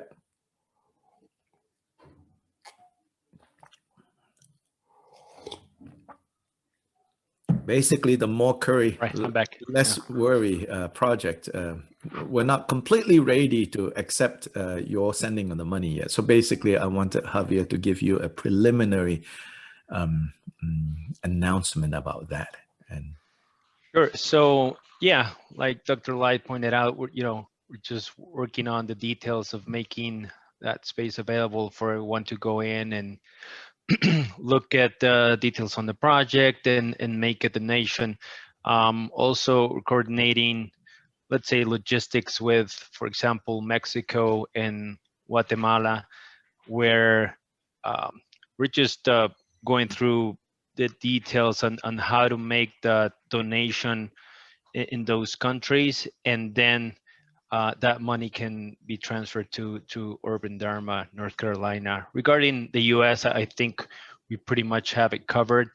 It's if you have a PayPal account, which most of you do, or probably even mailing money to Dr. Light, as we have done in a few cases in the past, that could also be possible. But yeah, it's almost there. We're shooting for probably next Friday to have the communications out. I know many of you have email info Dharma Kirti, and have not been able to respond all of them yet. But as a heads up, that's the date that we're shooting for right now, next Friday, and more details, and the page should be up by then.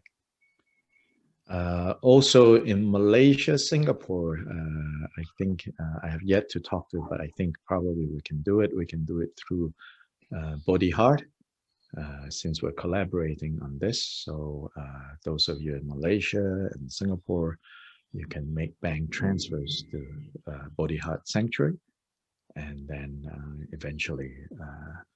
So yes, I saw somebody asking about Zelle. That would be, if you use Zelle, I guess it will come to me. In part, I'm trying to kind of redirect these funds to someplace else. I want, I guess, Urban Dharma to handle. Urban Dharma is properly registered and everything, but I need to talk to the treasurer first. And Sheila goes, not my problem anymore. Sheila used to be our treasurer when she lived in town. One of many reasons we miss her in Asheville, but anyway, I'm trying to make these donations go to Urban Dharma. But if you have to use other means that Urban Dharma is not able to receive, we can work on that.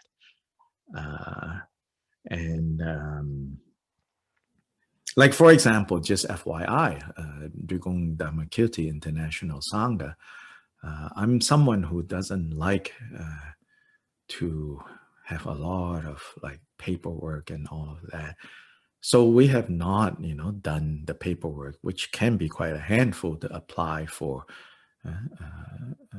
to register and to apply for, because I see it really as a loosely connected community of practitioners. We're not intending any kind of big fundraising, so that big donors, would need tax deductible and all of that. So simply just leave it very simply and easily of just whatever offerings you happen to make, whether for the translation project or when you, kindly, think, maybe online needs to pay bills and eat, and send me an offering, to just keep it simple by just, friends gifting to each other, and keep it simple that way. But then there are times where, like a project where we, and like there's a more kind of bigger project, then I would like to do it properly. So hence, I think I want to get Urban Dharma to maybe be the one receiving these funds. So we're trying to work this out again. Work it out by next Friday. I will be posting. I posted some photos of another offering of food that occurred yesterday. Now they know, you know, like I said, no, don't need to just think about, oh, giving it to beggars or to the homeless, but give to the monks, give to the shopkeepers, give to anybody who looks like they need a meal and would accept the meal. Please give to them. So there are some pictures on my Facebook page on that, and where I also talk a little bit about my thoughts about giving. The limits of a hierarchical form of giving, and more, you know, equal view of giving and receiving, and the joys of giving and receiving. Yeah. Later today, I'm also going to post, and they also, Auntie, we call her. In Asia, you don't necessarily get people's first names, especially if they are older than you. Auntie and her daughter cooked for the dogs. Looks kind of scrumptious. It almost looks like biryani rice. So they cooked biryani rice. So this is for the humans, yeah? What Jasper is sharing, this is for the humans. But I have photos of rice with little plates being given to all the, you know, dogs that run around in the stupa area, in the Bodha stupa area. Then auntie and daughter also went out to Swayambhu stupa, another major stupa area, because in Swayambhu there are lots of monkeys. And so they were distributing fruits to monkeys. So we also did that, which was very nice. Yeah, so here are some of the images of, you know, the different offerings. Because everybody needs to eat, rich or poor, have or don't have. Sometimes even the richest person in the wrong moment, don't have food, is hungry, and they need to eat. Sometimes, you know, quote unquote poor, have too much food, don't know what to do with, which is probably on the holy day of Saturday. There'll be so many people handing out food. That's why we said, no, we're not going to do it on the most holy day. In a way, it's quite a waste. There'll be so many people giving food, and there's no refrigeration and all of that, then all the food goes to spoil. So tomorrow we're not doing it. So this more curry, less worry project is briefly the next 3 months, every week, we will offer 50 meals in the Bodha Stupa area. Pilgrims, shopkeepers, homeless, beggars, maybe tourists too, you know. I said to them, yeah, see, you know, if they want, why not, you know. Again, I think it helps, you know, like if then, you know, the really the ones who cannot afford to eat, see that whatever they're eating, you know, even these, you know, rich tourists are eating alongside. That really equalizes things, changes the way we think about what giving and sharing is all about. Yeah. So, of course, this reflects my particular karma. Those of you who know me enough know that I am like stuck with food, you know, happily. I like to eat, I like to cook, I like to see people eating, I like to feed people. Way back, you know, when I first started, I did also more consistently this jut practice. And so they would say, my teachers and others, it's like, oh, this guy, you know, is doing jut in the, you know, in the morning, in the evening. Then during the daytime at the center, I was the cook.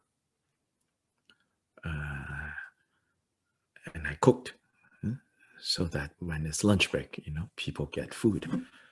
So I guess you could say it's my issue. And so I'm trying to purify this issue.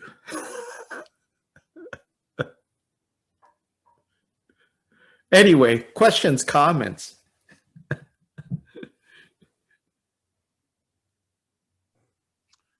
have a comment about the speech. Sure. I think this is a very new and useful way to look at what we are doing and what we're saying to when we say it. One comment I would like to make, because my own experience recently has been to be much more mindful of my own motivation. And I think when we first consider our speech, the lattice, the process of true, helpful, timely, and well said is a very good thing to start to try to incorporate. Right. But even before all that, what is our motivation for speaking? And I think many times we speak without really having a clear motivation. Yes. So yeah, especially the distracted speech, you know? Yes, there is no motivation. It's just chatter. Okay. Right. But I found that whole section on speech to be extremely helpful. A new way of really conducting yourself and looking at what you're doing. And I found it very helpful. Thank you. Right. Sure.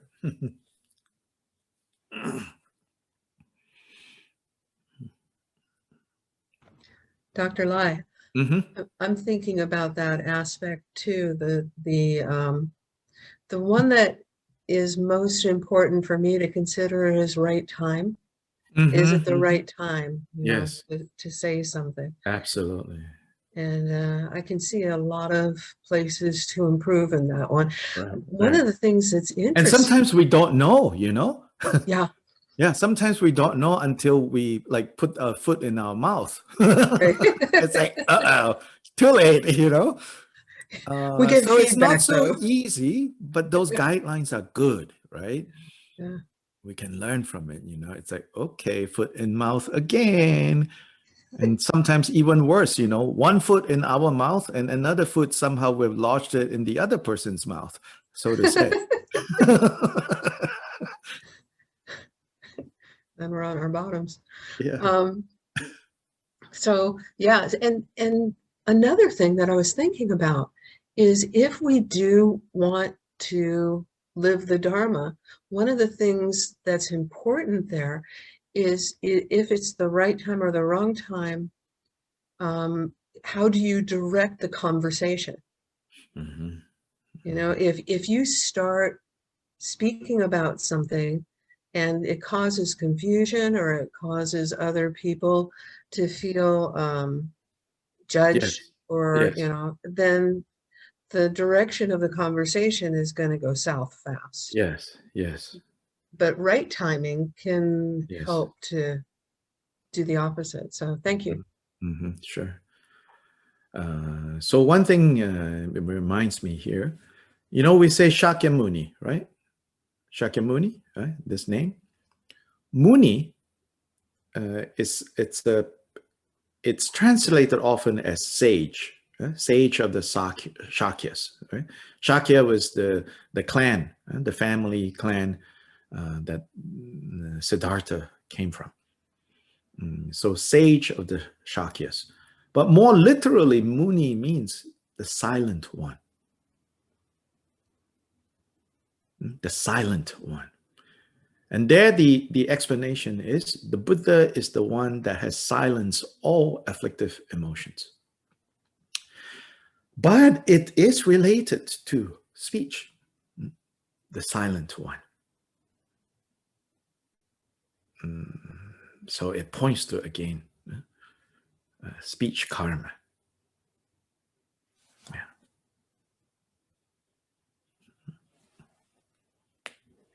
It's so much more comfortable not to speak or feel required to speak sometimes.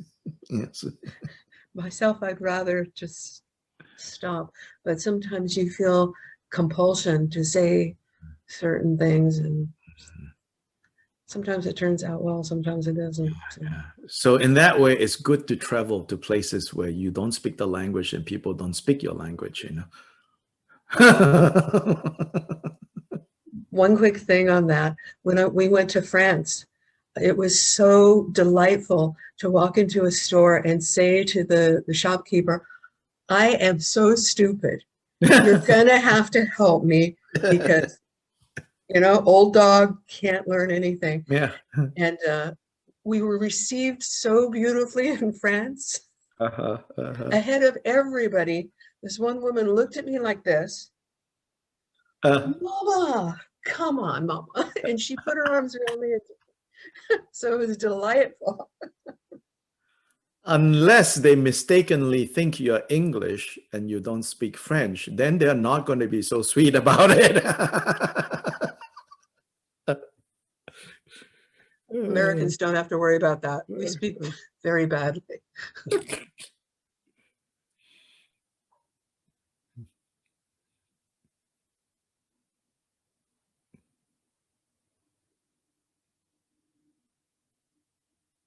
Well, I have a little story about speech.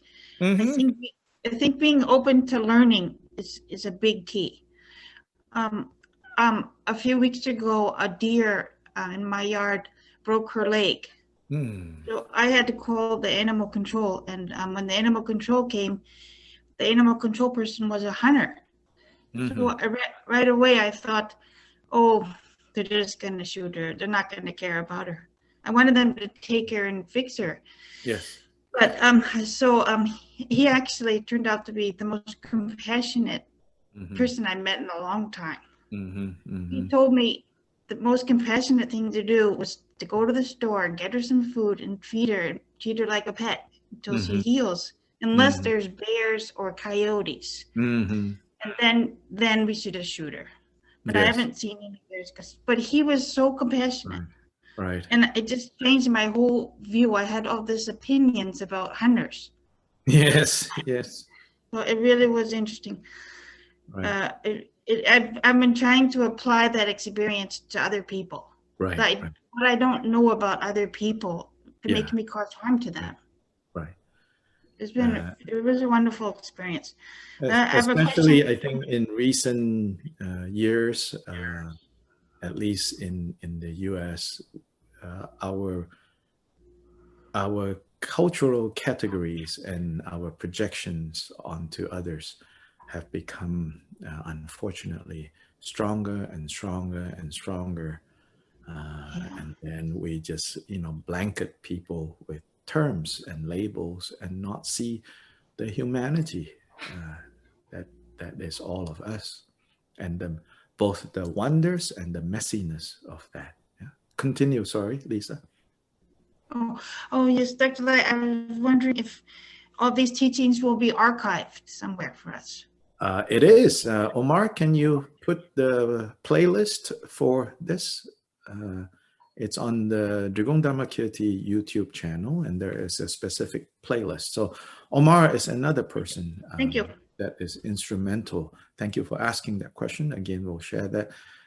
Omar is our guy that uploads all these, the things that I do, public teachings, making sure that it goes to the playlist. And so he's going to show you. So DDIS. So that is the playlist for every day that we have done this practice. So under the Drigong Dhamma Kirti, there are different playlists there. So it's all there. And if you look at the screen now on the left column, so you see the playlists. There is the DDIS weekly, there is the POA transference class, Gongchik study, Kyopa's collected teachings, principle and practice. So quite a number of playlists. So it's there. Yeah.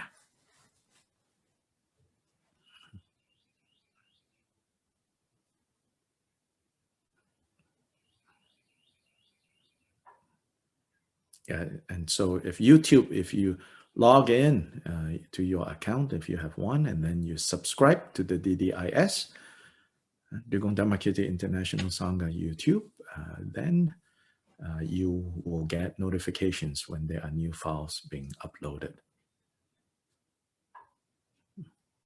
Thank you very much. Just looking forward, the next time there will be a series of like 2 weeks of practices. Daily would be the Sakadawa month. That will, I think this year, maybe even in May or June, sometime around then.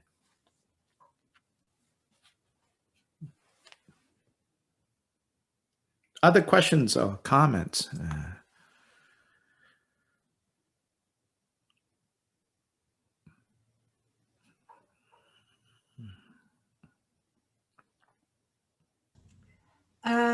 I have a question, but I'm going to read it. Sure. Yes. With the practice and the prostration for this almost 15 days, some memories return to me.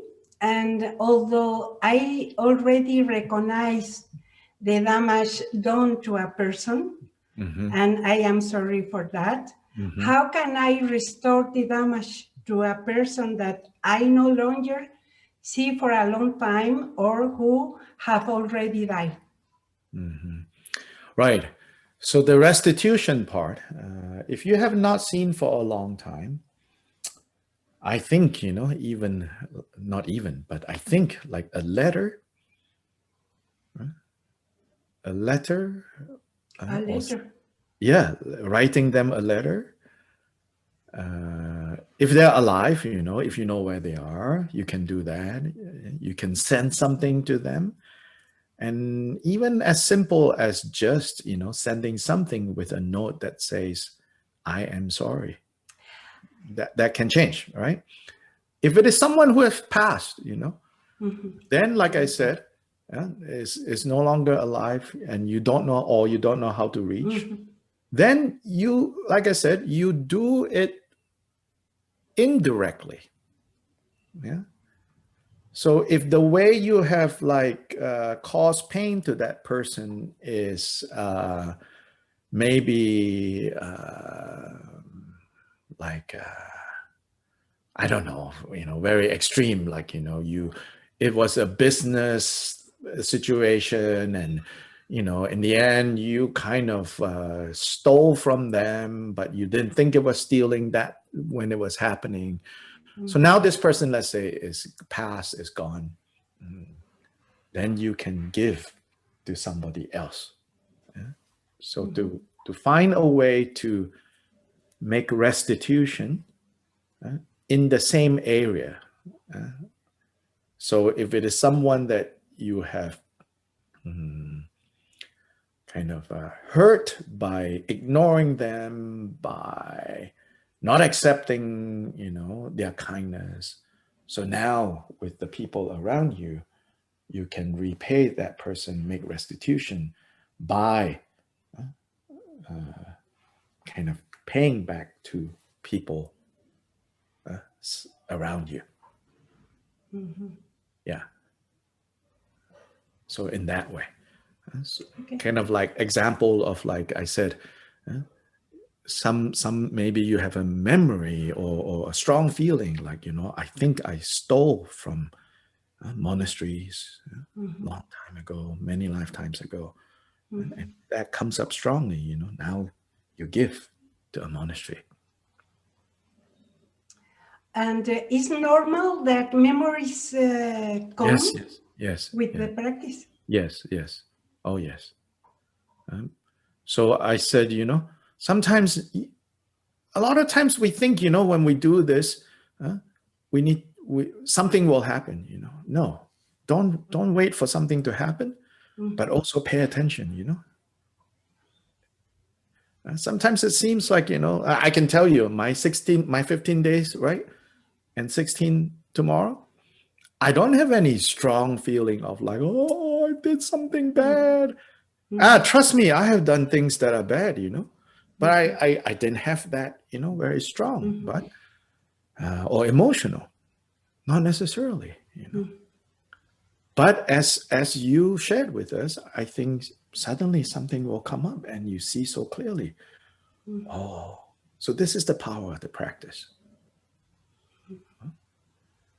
It can come up.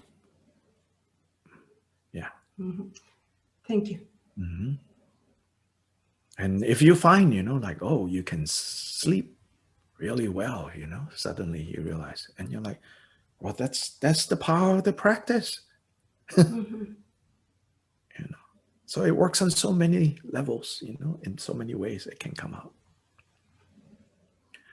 Somebody shared with me actually that somehow that section about stealing from stupas, you know, brings up a very physical feeling, like discomfort, physically. So I said, yeah, cognitively you might not remember or know, but it has triggered something. So probably related to some negativity related to stupas. So I said, now you go find someone building stupa, someone needing to repair stupa somewhere, you know, and contribute to that and think, you know, oh, all my karmas related to damaging stupas, stealing from stupas, you know, now I want to start purifying. Yeah. Okay. Thank you.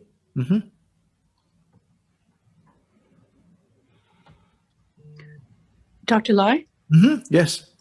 Do you mind a personal question? Well, you can ask.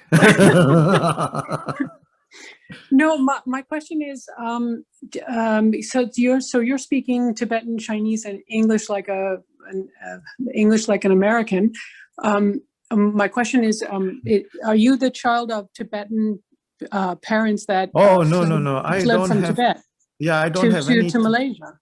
Right. I don't have any Tibetan DNA as far as I know. And okay. In fact, funny you ask. My close friends around me, their family, in part because I have a godson who has very severe, he's about 2+, he has very severe genetic disorders. So they have started, you know, parents to look into genetics and started to do 23andMe, these genetic things. And then I have started to think, oh, maybe I should go, you know, get it done just to see what's going on. But no, so yes, so some of you might not know, you know, from where I fell out of the sky, or out of which sky I fell out of. I am ethnically Chinese. My paternal grandfather, during the chaos of the communist takeover of China, my paternal grandfather moved from Hong Kong to Malaysia. My paternal grandmother's family have been in Malaysia a couple of generations earlier. They were tradespeople, so they engage in the Southeast Asian trade network of traders that are ethnically Chinese, but all over Southeast Asia. So on my father's side, basically that's where we came from. On my mother's side, my mother's father was a small kind of grocery store. He came from southern China, again during the communist takeover, that chaos of that time. Basically, you could say as refugees, but not in the sense like, you know, like refugees today, you know, there were options, but he left China and settled in Malaysia.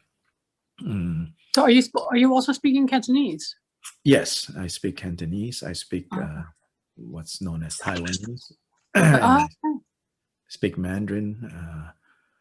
So I'm ethnically Chinese, grew up in Malaysia, and because Malaysia was part of the British colony, so my dad, for example, really the only written language he knows is English.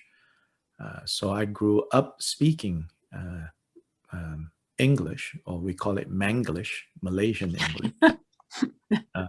In Singapore, they speak Spanglish. So I grew up speaking Manglish, meaning I had an understanding and command of the language, but with our peculiar accent. Then I came to the US in '89 to go to college.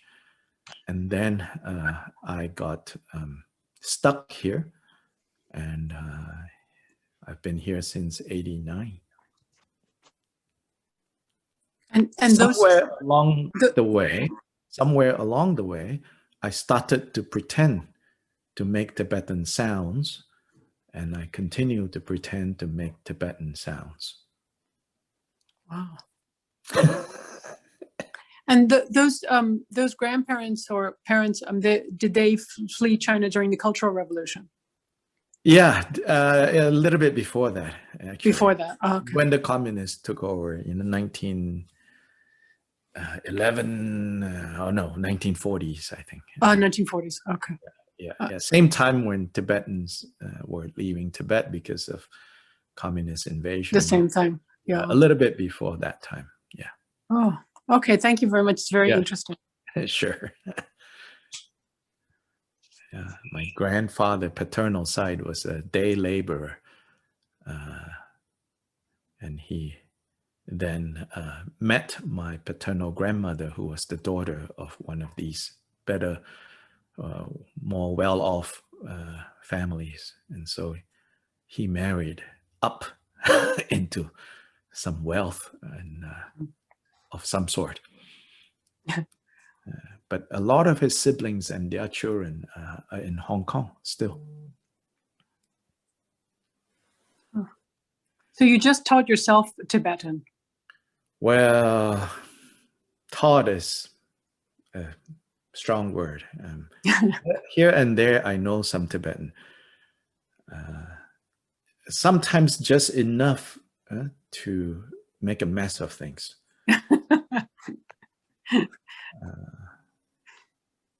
Yeah, so.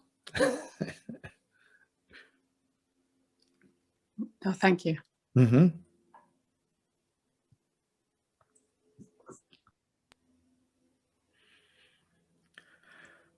Other questions or comments? If not, happy Friday. I have a question. Yes, sure. Isn't it all beneficial? I know that all the Buddhas are basically the same, but is it all beneficial to identify one where you're having particular problems, like you said, this woman with the stupa, and actually concentrate on that Buddha? You could, there's no saying, I would say just let it be more natural, if a particular name, or also the names of the Buddhas, right?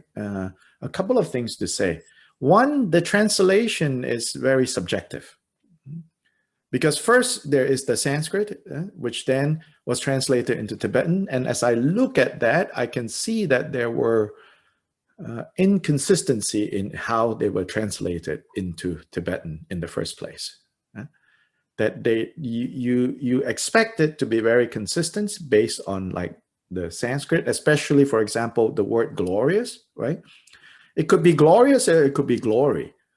But sometimes where it turns up in the Sanskrit in the same position, in the Tibetan, it got switched so that it is either glorious or glory.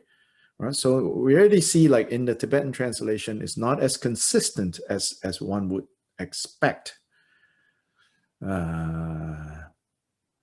So that's one point. Then from the Tibetan to the English, again, there are obviously also inconsistency. So don't get too kind of like insistent, that, oh, that is the name, right? Secondly, sometimes people say, well, don't the name have meanings? Yes and no, right? Because now we're basically translating names. So imagine like, like your name, Randy or Melissa, right? There's an etymology to what that name means, right? In the language it came from. But imagine translating that into Tibetan for the Tibetan person, you know. She who stands on the mountains and looks down on everything else, Melissa, you know. Randy. I don't know. That's it. Oh yeah, Randy. Thorny one. Yeah. So part of it is that, you know,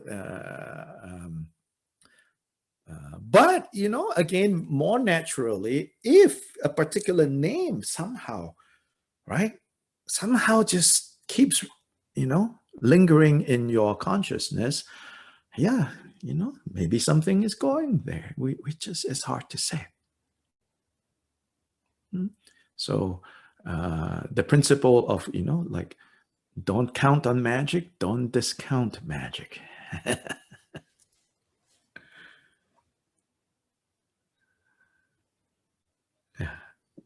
There's a question on chat, and we meet at the same time tomorrow. Yes, same time tomorrow. We probably will end a little earlier. Tomorrow practice might be shorter, again, because I double booked and I have a pretty long day tomorrow. I have to teach,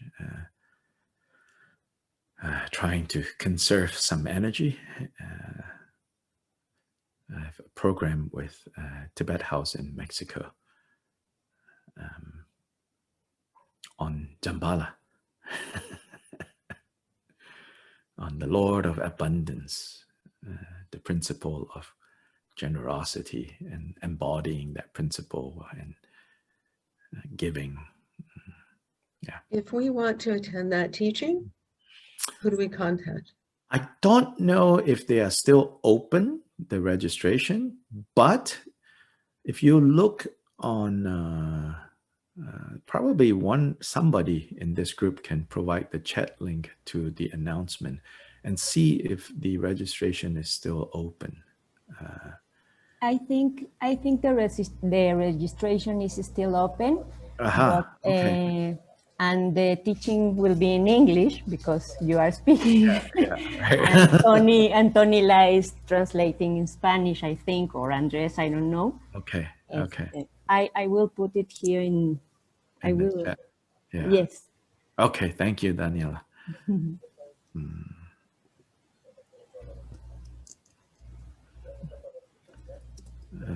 All the Tibet houses in Guatemala, in Mexico. I mean, it started in Mexico.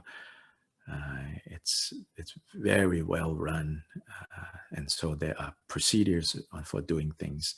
Not like me, loosey goosey. Just yeah, we do this, then we do that. You know, so everything is, you know, a lot clearer and it's good. But I don't have the skill of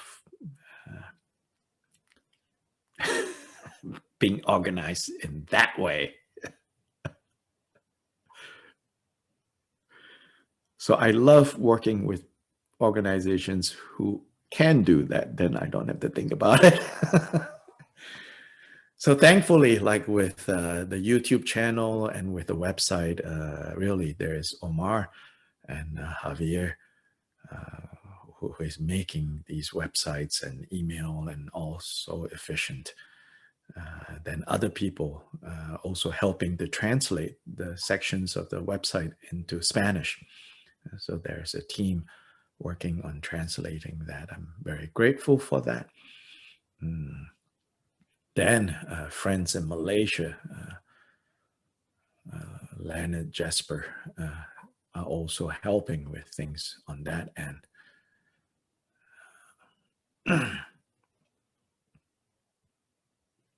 Okay, so we will end now, and we will meet tomorrow for the final day, yeah, of the Sakadawa program. But be on the lookout for the posting on the dogs and the monkeys. Thank you. Gracias. Hasta mañana. Thank you so much. Thank you. Hasta mañana. Bye. Bye. Bye. Hasta mañana. Gracias. Good day.